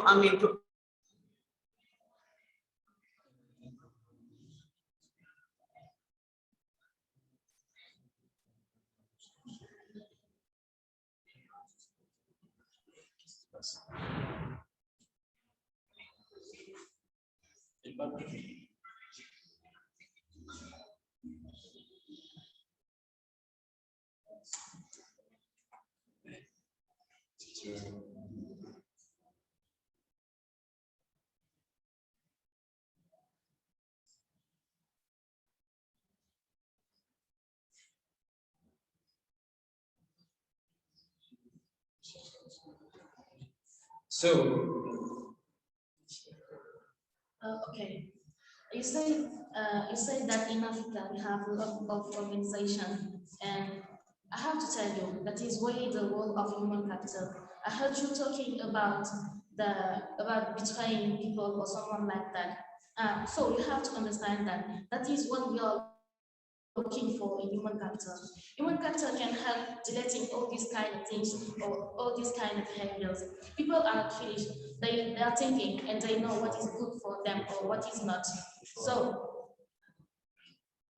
So they have African people are really intelligent and they know what is good for them and what is not. So they know also that they have to change. Let me give you an example. What do you think about education? How do you want to preserve a sustainable development if your population is not educated? When someone goes at school, for example, her family is more wealthier, and the most important and feasible way for Africa to attain sustainable development today is to invest in human capital by education and skills development in order to develop high-level skills that are necessary to expand and enhance the continent's potential talent pool. This is particularly what we say that African countries have to invest. It is a must. It is not necessary, it is a must. They have to invest in human capital. Thank you. So you say that we are in Africa. Yes, sir, we are in Africa. That's why we're talking about human capital. You know, Africa is Africa, the continent, and the youngest countries in the world. So we have to educate. We have to give education so that we can develop this Africa, which is. Thank you. So what he was trying to say is, you thought about human capital and you do some kind of link with the authorities. This is how all the people do. This is what people do most of the time. That's why people forget what they got to do. If you want to develop a country and you got the resources and you're doing, when you are practicing education, when you got a good politic of education, you're forced to get a human capital, which is going to help you to use those resources to develop your country. And this is the only way for a country to get developed and to be able to at least give the people what they want. I mean, a normal life and with their families, and this is what we need in Africa. Thank you.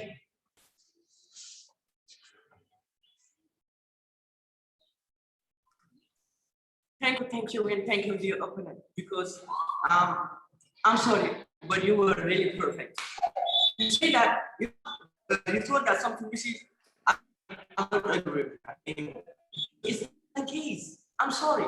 You say human capital is only the way to get developed. It's not the case.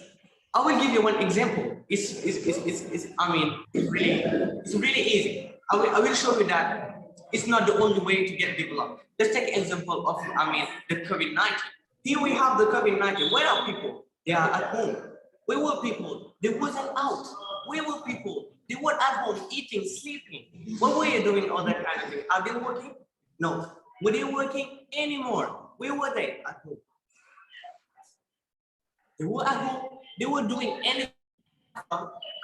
Annoying at home. But who were traveling? Nobody. But who were working at the same time? We have robotization. Let's take an example of the robotization, the technology, IoT. Nowadays, we are in the 21st century. We are talking about technological plane. We have to underline it and put the emphasis on that. Let's take example, the machinery. Nowadays, with the communication, where people were working with the telegram, they were working online with Zoom, for example. It's a pragmatic example of that. But I'm not telling that human capital isn't important. But I'm going to say that in this pandemic period, this period that we have never witnessed in our life, today we have solutions with the robotization and the technology. That's it. So let's take the mineral resources. We are in Africa, guys. We are talking about mineral resources. We are talking about all that kind of things. But here in Senegal, for example, in Sabotala, who is developing it? people are using their hands so much, to extract those kind of mineral resources. But is it enough? No matter why not doing investments in that kind of sectors? Do the repetitions there. They will extract in much, they will gain, they will have an energy gain, they will have a good pain. Everybody will take profit of it, benefit of it. And for this, for now and for tomorrow, because we are talking about sustainable development, it's important. Another plan, let's talk about, the ground. People, we are talking about Africa. We have everything here. We have the sun, right? We have the sun. Everything is here.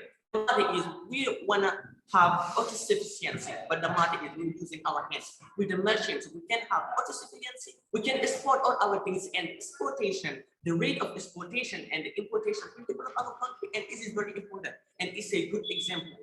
And I will end it by the example of my country, because here in Africa, they are one of the best. Excuse me, they are one of the best because they put the emphasis on the technology. They invest in the technology. That's why they are developing many sectors, not only human capital, because the human capital, they are doing a relevant job in the development of Africa, but technology also they are playing a biggest role in the development of Africa. And this is really, really enough to show you that. Thank you.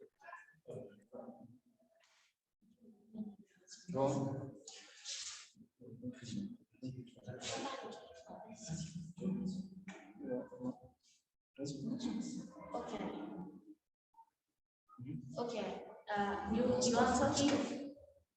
are talking about exploitation. I just have a question for you, and I really want you to answer. I'm asking you, who is going to exploit our resources if our governments themselves are embezzling our funds? And you are talking about COVID-19 too. Let me tell you, would all these people die if African people were more educated? If they had better education, they wouldn't go out. They wouldn't go out and see their relatives and do what they used to do when sanitary authorities say stay at home. And I just have to say, in Africa, we need education, and that's what we are looking for in human capital. Thank you. So you say that we are in Africa, something like this. Yes, we are in Africa, and we have to be educated in order to develop our country. So imagine you're not really educated, and you want to exploit, to harness your resources. You see, this is impossible to harness a resource without education. We need to get educated. Thank you. All right. Thank you, guys. So what I want to answer for the last thing I want to say for you, man, there is something that you said. You said with the COVID-19, people around the world, people in Africa, if they didn't work, you said this, I think what you said, because I didn't work it well. But man, you see, we in Africa, people want to work, people want to get money, people want to do things for their country. But the problem is, with the new technologies and the new world in which we are, we gotta get some formations. You gotta be able to understand things fast, and you gotta be able to grow things up, and you gotta be able to be a leader. We need some leaders in Africa. The problem is in Africa, you said it, most of the times the authorities say, yes, we're gonna do it, we're gonna do this thing, we're gonna do this thing. But the problem is that they don't do those things. And we see people, of course, people are studying, but the other problem is people are studying, but people don't get things to work for it. I'll give you the example. In Senegal, for example, when you want to learn something about nuclear things, you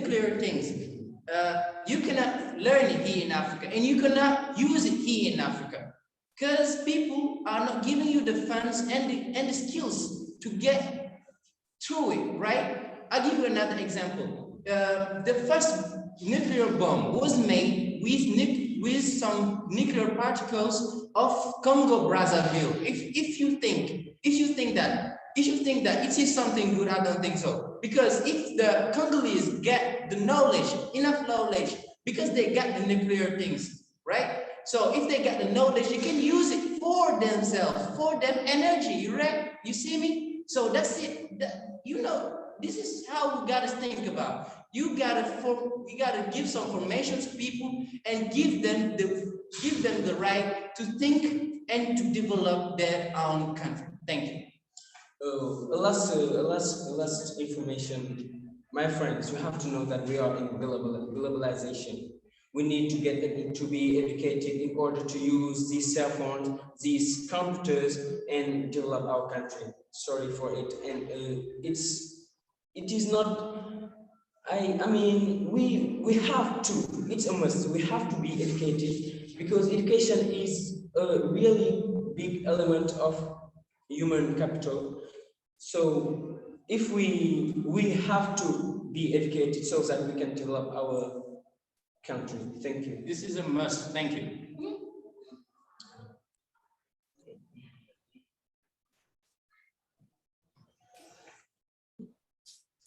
Okay, to sum up, we will start by saying the fact that it is not a must. Why isn't it a must? Because, of course, investing on human capital is part of the fact of creating development, but it's not the only thing. Nobody can deny that it is something really important.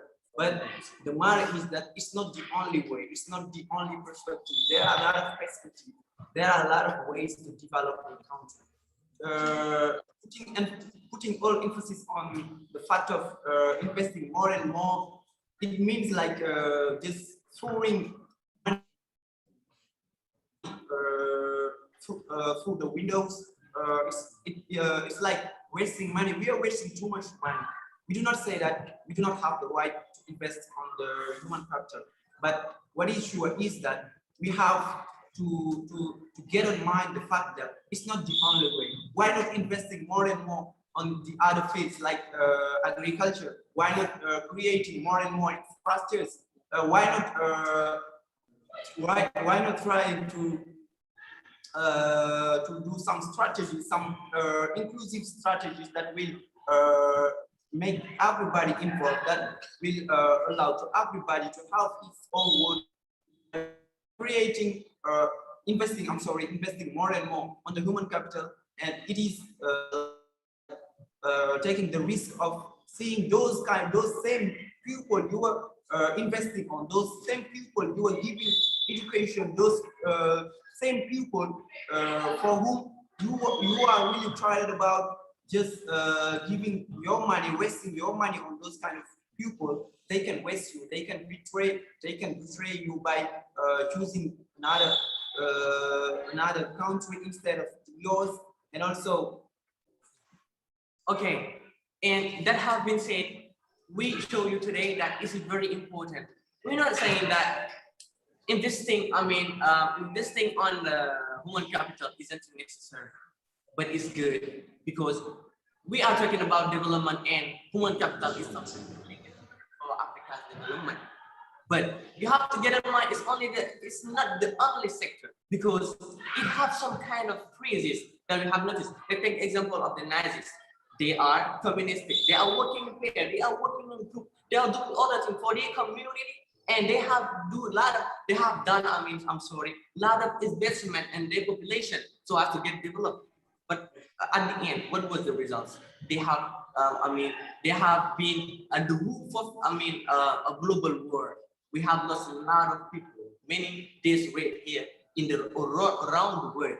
That's why it's something really dangerous. And nowadays we are in the 21st century. Let's put the emphasis on the technology, because it's something really important. So guys, we showed you that today it is something really important, the human capital. You proved it. And we will not really disagree, we will not disagree with you. But today we show you through verified arguments that it's not the only sector that is really necessary for Africa's development, because we can notice a lot of biscuit there, and you have to get it online. You think we're thinking like everybody, we're Africans, we're thinking like this, but we're sorry today to give you this kind of arguments, but it's the truth. Thank you. So we say no, no, no, and no. Investing on human capital is not the only way for Africa's development. Thank you. Thank you. Oh, thank you. It was really great and wonderful hearing both of the teams arguing and defending fiercely their argument. And I really love the hot peppery thoughts that you've given. And as for the first round, your argument to bear such a kind of maturity. And this is really wonderful because you're preparing your self for public speaking, as I've already mentioned during the first session. And this is great because you're just training your memory, and it's wonderful. And also the hot pepper thoughts that that you've given. I mean, both of the teams, Malick Sy and Aimé Cesaire, were just great. So now we will give the not we won't give the floor to the members of the jury. We'll let them we'll give them maybe some minutes for the deliberation to talk about, yes, just talk about the evaluation criteria, things like that.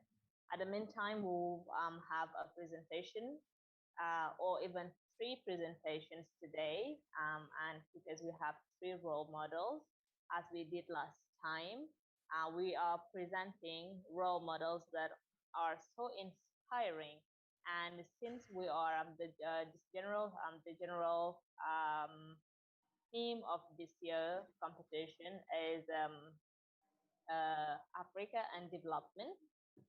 So we judge it necessary that it is important to take a African, a figure of the African revolution. I mean, Thomas Sankara. Last time we've chosen Thomas Sankara as a role model. Today we have a really brilliant figure and a proponent of Pan-Africanism, Jules Nyerere, and we have also two other role models. But we will start with the presentation of Jules Nyerere, that really founding father of Africa, who just swallow his fears and really doubts and before was hard to put Africa on the right path. So I think that yes, you will have the image on the screen soon. I think that we can move for the biographers. Yeah. No result again for this competition, but again, guys, you did great. Really, it was wonderful listening to you. Giving your arguments. Defending your opinion fiercely, and this is really important because you're preparing yourself in the future for national debates, and you are adding your voices to national conversation and even continental conversation, and that is really tremendous. Okay, now let us of role models. So we have a yes, this great figure of Africa Revolution, and really a founding father. He is part of the great founding father of Africa, Julius Nyerere. He is recognized as a tireless champion and the struggle for African liberation from white supremacy and domination. Julius Kambarage Nyerere, former and founding president of the United Republic of Tanzania, was a Tanzanian anti-colonialist activist, politician, and a great proponent of the Pan-African movement. He is known not only as one of the world's most respected statesmen and an articulate spokesman of African liberation, and African dignity, but also as an educator and an original and creative educational thinker. He was so keen to associate himself with the idea of freedom to such an extent that his three major compilations of sketches and writings were given the following titles: Freedom and Unity, Freedom and Socialism, and Freedom and Development. President Nyerere strongly believed that the purpose of the state was to promote liberty and the freedom of the individual, alongside with a growth emphasis on national self-reliance and socialism.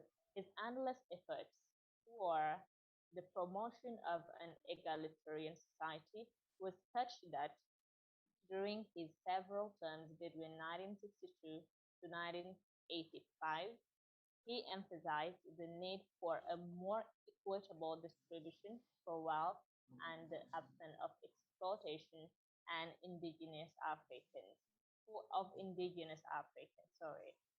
It is in this framework that when Tanzania achieved self-governance, one of Nyerere's first acts as prime minister was to stop the supply the supply of Tanzanian laborers to South African gold mines because he regarded it as a necessary act in expressing opposition to the apartheid system of white minority rule and racial segregation implementation in South Africa. His development plans and policies focused on the majority of the people with a strong will for rural development. He emphasized the need for mobilizing human resources for self-reliance development rather than relying on capital or material resources. And you see, this is part of the theme that you were debating just a while. He was a fierce, really proponent for investing more on the human capital. I won't say much about it. I'm not part of the members of the jury. So the development of a country is, yes, relying on capital or material resources, saying that the development of a country is brought about by people, not by money and the wealth it represents. Is it the is the result and not the basis of development. For President Nyerere, development is not confined exclusively to increase economic production and productivity, but includes all around development of the people in terms of their education, health, nutrition, housing, childcare, and the like. And above all, the achievement of a particular quality of life, which is people-centered. Yes, it comes again. It is for that reason he stressed the importance of people's active participation in their own development, arguing that, I quote, if the people are not involved in public ownership and cannot control the policies followed, the public ownership can lead to fascism and not socialism, right? Socialism is only possible if the people are sorry, if the people as a whole are from office are involved in government of their political and economic affairs. Sorry, the characters are a bit small, so I have difficulty in this reading. So, thanks to his peaceful withdrawal from office, which was something unusual regarding other African statesmen of that time, he is held in very high esteem by his peers and is epitomized as one of the best among the founding fathers of independent African states, citing him alongside big men as Kenyatta, Nkrumah, Sekou Toure, Patrice Lumumba, Modibo Keita, to list but a few. He is held in deep respect within Tanzania, where he is often referred to by the Swahili honorific name Mwalimu, which means teacher. And he is described as the father of the nation, Across Africa, he gained widespread respect as an anti-colonialist and in power received praise for ensuring that, unlike many of its neighbors, Tanzania remained safe and unified in the decades following independence thanks to his nonviolence ideology. Right, so it was the biography of President Nyerere. I hope that you have a broad idea of this great founding father of Africa and yes, his achievements and yes, causes that he defended for so long. So now we will move to our second role model. Uh, her name is Mariama Marcel John. Yes, just give me 2 seconds. Yes, Maria Magnon is, yes, 28 years old, agricultural engineer who graduated from ANSA. She was born on November 1993 in Dakar, Senegal. Mariama was in the public primary school called École privée de la Cité des enseignants in Guédiawaye. And then she went to high school at Les Pédagogues School of Excellence. After her bachelor degree, she wanted to study medicine, but she was not admitted to the Faculty of Medicine of Sheikh Anta Diop University.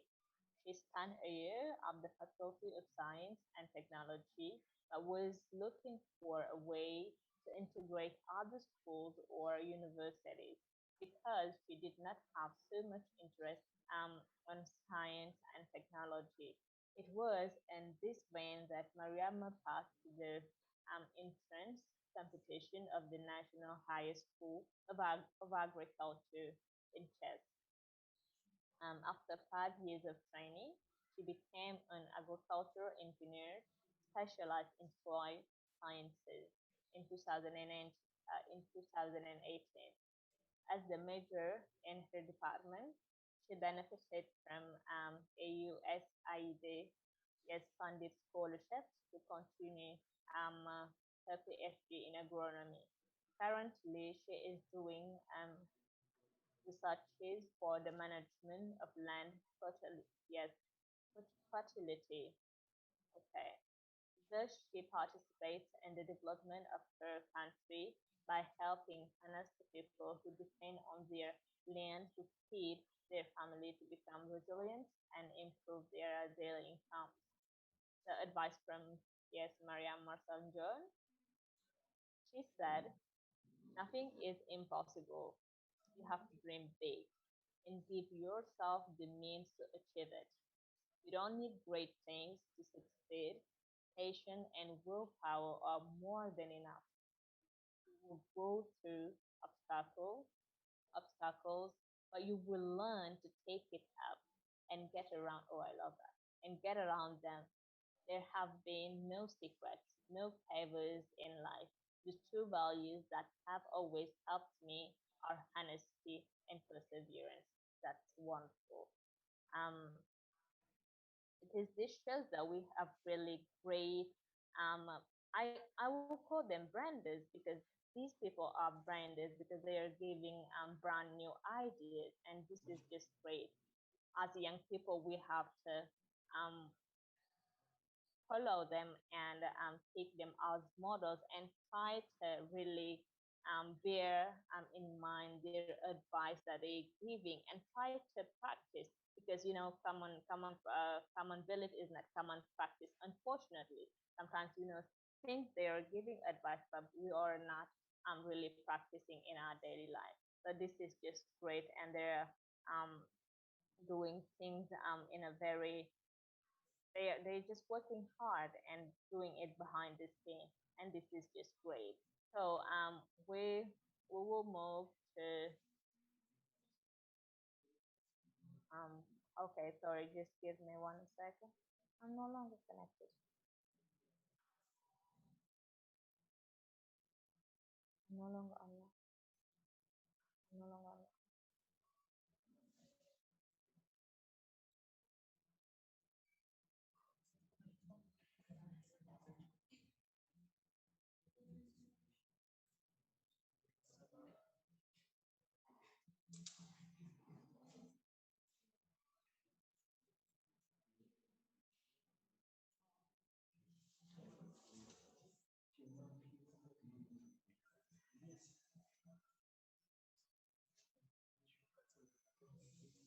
Okay, sorry guys, so sorry.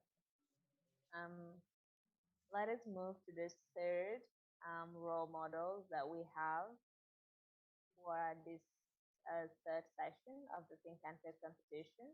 Can I have the image? The third role model, Carl. It's Carl.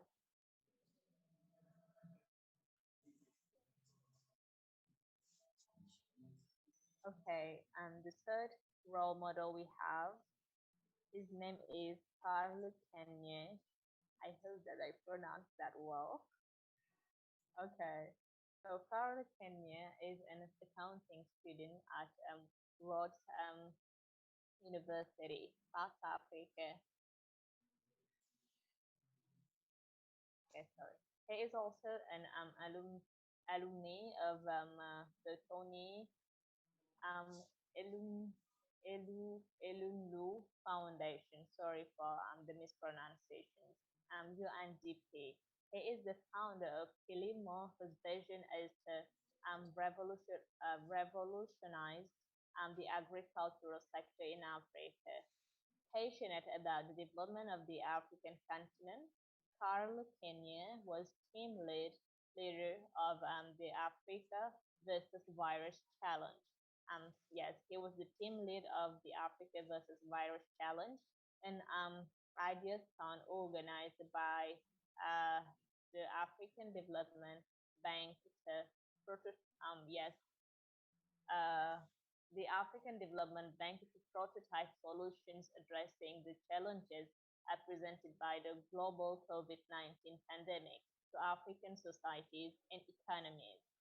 He was also on the panel of the webinar organized by the Youth for Technology Foundation in Kenya as youth advocate for the International Youth Day, where he shared insights and ideas regarding an important discussion on unlocking the potential of African youth. Carl Kenya is the initiator of a career show. Career show is an initiative launched to promote entrepreneurship in Africa.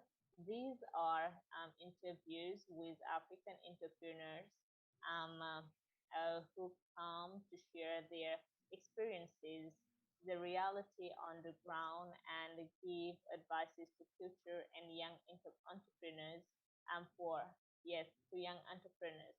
For Carl Kenya, we are never small enough to make a difference. And he also believes that the development of Africa will go through youth entrepreneurship. Yes, this was the third presentations that we have. I think that and hope that you will learn from these models that we brought for today. And yes, we just will try to apply and abide by, not abide by, but just to apply it with their advice that they're giving. So thank you. It was all for the role models presentation. Let us check if the jury, the members of the jury panel are ready for the deliberation. Okay, can I enter the room of the jury panel to see if they're ready for the deliberation?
will be within around within maybe 3 or 2 minutes, because they're deliberating for two matches, and it is really not easy, because they have to details every single thing, your arguments, the grammar mistakes, and the how you also voice up your opinions, things like that. They just bear in mind every single thing. So yes, they're back.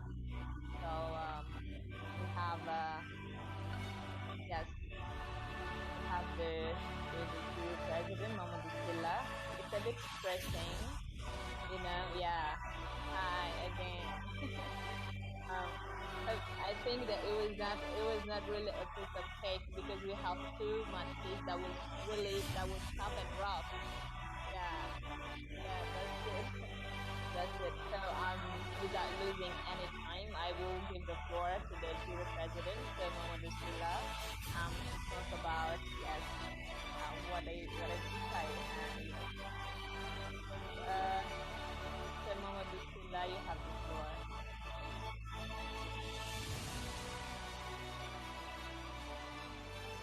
Yeah, thank you, Amina. So today I'm the bad guy. I'm the one who's supposed to give the result.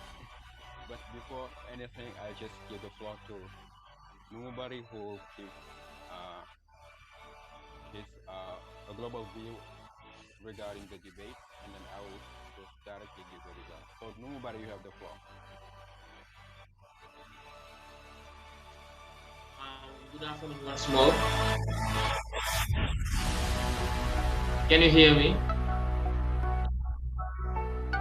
Yes, Numu, we can hear you. Yeah.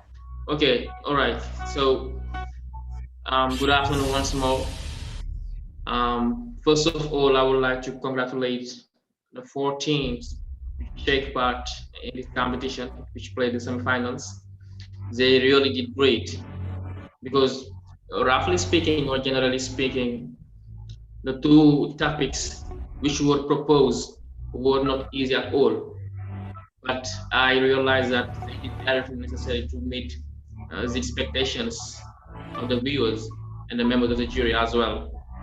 So you really did great, generally speaking. So concerning the first match, which opposed IQRA Bilingual School versus MAARIF, the topic was presented as follows: does the Senegalese educational system match with the needs of the population?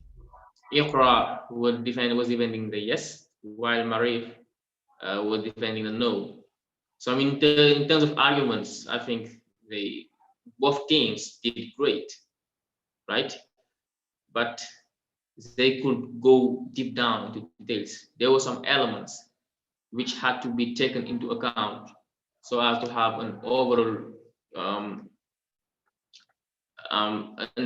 global understanding about how things are occurring in relation to our educational system, right? So, for example, at a certain time, the debate was centered around the use of foreign languages in our educational system, right? And students from MAARIF High School were stating that speaking foreign languages may favor the underdevelopment of Senegal, right? This is right insofar as foreign languages somehow lead to what we call cultural alienation, right? They lead to cultural alienation. And it is not obvious for everybody be able to speak French, English, or Spanish. Not everybody can do so. While it is easier to speak one's native language, meaning Pular, Seren, so on and so forth. This is one main aspect of one main issue of our educational system, right? Apart from that, let's talk about the efficiencies of our educational system. And the main idea which may enable us to better grasp what we were driving at is the notion needs. right? The needs of the education system. So for the time being, there is every reason to believe that we need innovation, we need creativity, we need infrastructures. As pointed out earlier by students from MAARIF, teachers should be trained just to favor better understanding while delivering lessons, right? We need also technological advance, because since our independence, we notice that regarding the educational system of Senegal, almost everything is theoretical. Yeah, people are putting forward some theories without being able to put them into practice. This is also a major problem. And I can illustrate this by giving the example of a famous American writer, John Dewey, who was using a famous quote. So he was stating, I quote, learning by doing, meaning when you establish some theories, you should be able to put them into practice. But with the Senegalese educational system, people are spending most of the time theorizing without maybe paying attention to the technological advance, because we live in a world where globalization is very important. So we need to subsidize people by implementing some coherent strategies which may enable them to move forward, which may enable them to move forward. Yeah, I'm sorry. So in terms of grammar, there are always some issues. Even I can make mistakes, right? We are all human beings. As the saying goes, no one is perfect, but the most important thing is to do the imperfect things imperfectly, right? For example, a student from MAARIF used the following expression: actual educational system. It is correct. Actual, it is a false friend. Actual, it means really. Actually means really, but currently means actual. Right? And then you have also another issue: in the streets. It is not in the streets or with the streets, but on the streets, right? When you speak good English, you should say on the streets. Yes. Apart from that, for the first match, roughly speaking, ideas were brilliant, and both sides, meaning MAARIF and IQRA Bilingual School, did everything necessary to meet our expectations, and I'm really proud of them, really. And the last point I would like to underline is, whenever you have the opportunity to introduce and to conclude, take your time. Take your time to give scientific definitions. Once you define a word, try to find the sources. Try to exploit your time in order to have a general understanding of the topic you have been given. This is very important, right? I'm talking about the introduction and the conclusion. Now, I will be tackling issues related to the second match. Can I, Mr. Silla? Yeah, go ahead. Okay, so the second match, Malick Sy High School versus Aimé Cesaire. That was a tight match, a very tight match. Even I was hopeless. I was undecided. Yeah, I did not even know how to give marks, because both teams did great. The topic itself was really relevant and very complex. Yes. Even a student from the university may have some problems once you give him those kind of topics, right?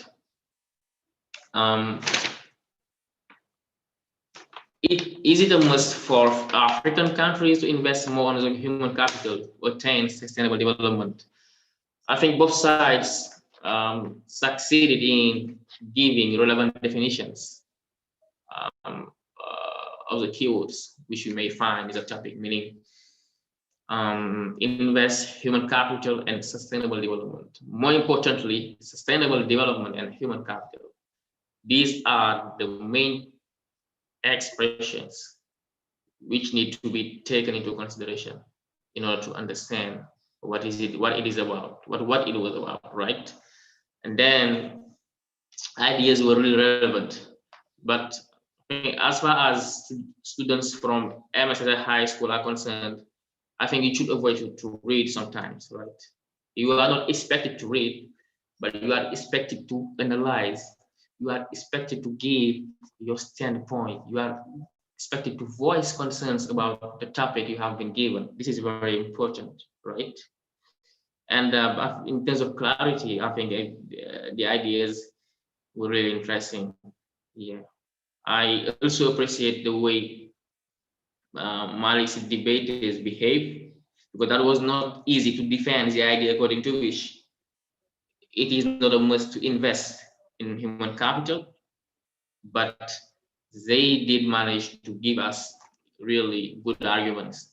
But the thing is, they should have insisted on physical capital, because there are three types of capital: human capital, natural capital, and physical capital. So they could have given many more information about physical capital and natural capital, right? That would be more interesting. But as stated earlier, the topic itself was really difficult to grasp or to exploit, to analyze. Really, they did great. Yes, as usual, there have been some issues of grammar, but they were not numerous, right? In terms of pronunciation, for example, people say economic, right? And then you have economic, right? Economic. Do you get me? Then you have the verb to encompass. Somebody said englobe, to englobe, but I think the right verb to use is to encompass, englobe in French, right? So to sum it up briefly, regarding two matches which took place today, both topics were relevant and interesting, and this will enhance the general knowledge of students who took part in this debate. Then the ideas were clear, relevant on the whole, right? And as far as I'm concerned, I'm really satisfied with the both matches, right? Once again, I congratulate you for that. Then I will give the floor to the president of the jury, Mr. Modu Silva, who will give his standpoint about the debate. Thank you so much for your attention.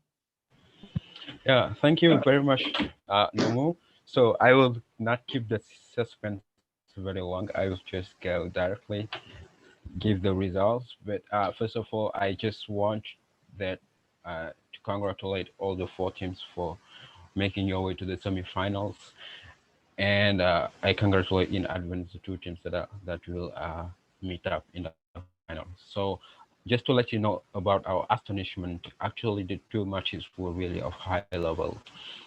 It was really, really, really, really, really cool. It was really wonderful, and we had a lot of problems sometimes deciding, but unfortunately there will always be a winner and the other team that will lose.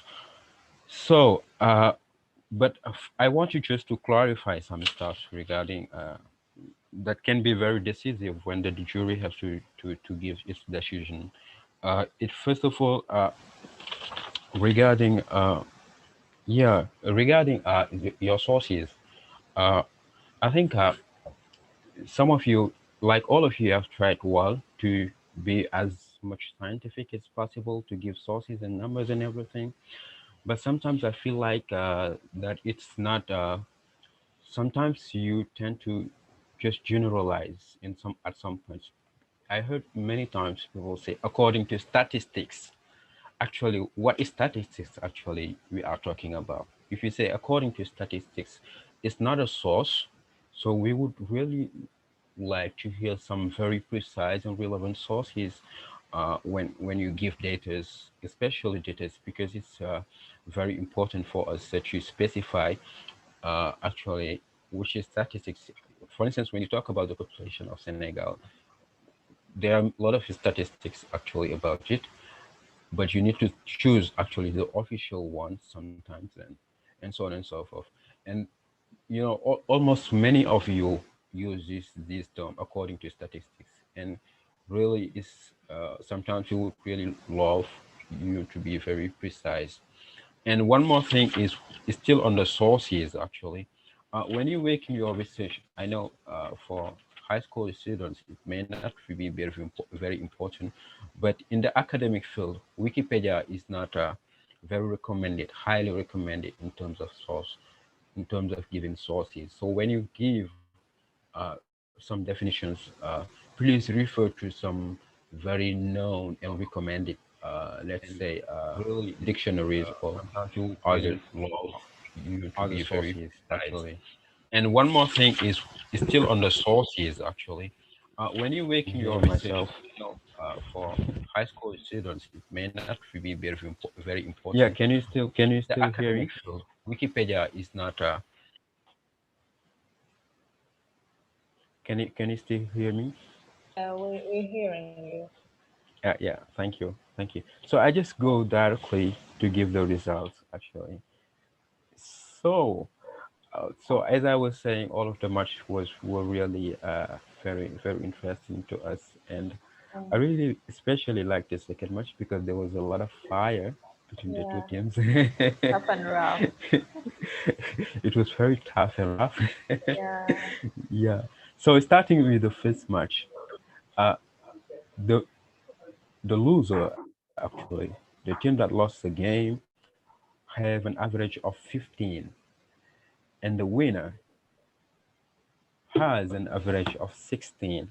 But first of all, the best debater of the first match between Ekra and Marif is Aminata J from Marif. She's the best debater of the match. So congratulations, Amina.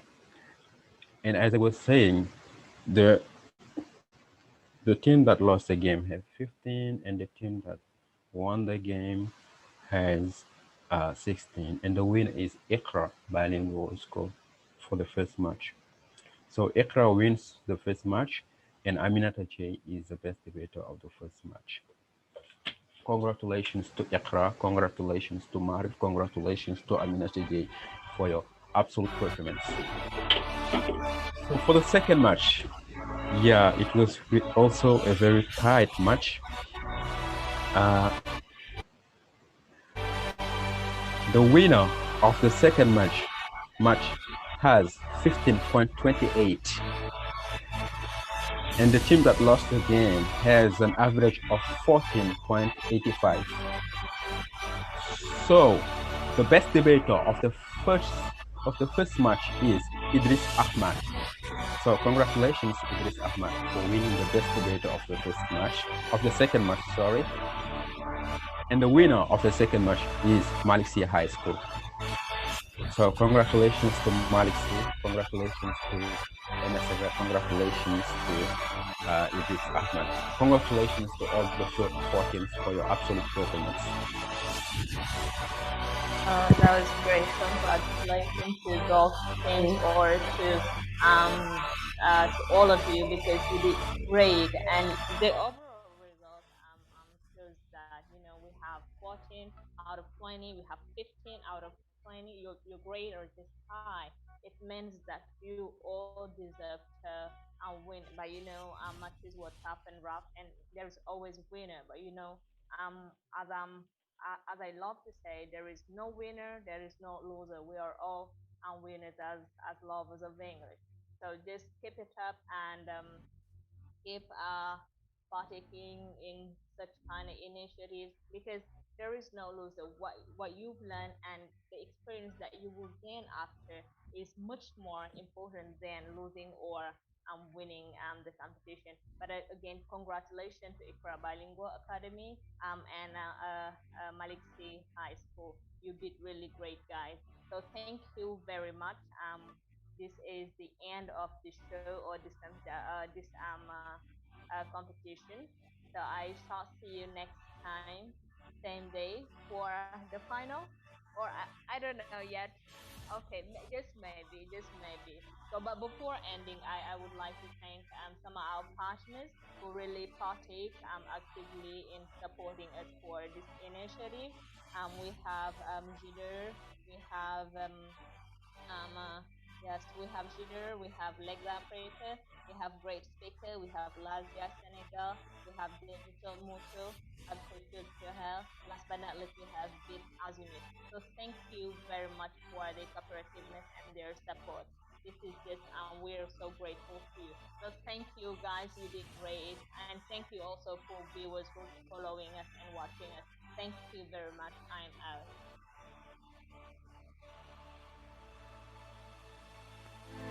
L'Afrique, terre d'opportunités.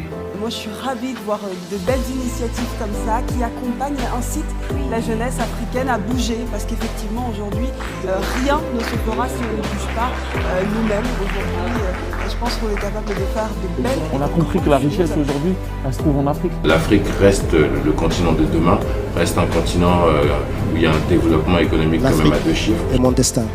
Et j'espère que tout Africain qui se trouve ici pense la même chose de son pays. C'est important lorsqu'on parle de développement. On ne peut pas aujourd'hui concevoir le développement de l'Afrique sans une unité des Africains. Qui dit aucun de nous, en agissant seul, ne peut atteindre le succès. Donc agissons ensemble.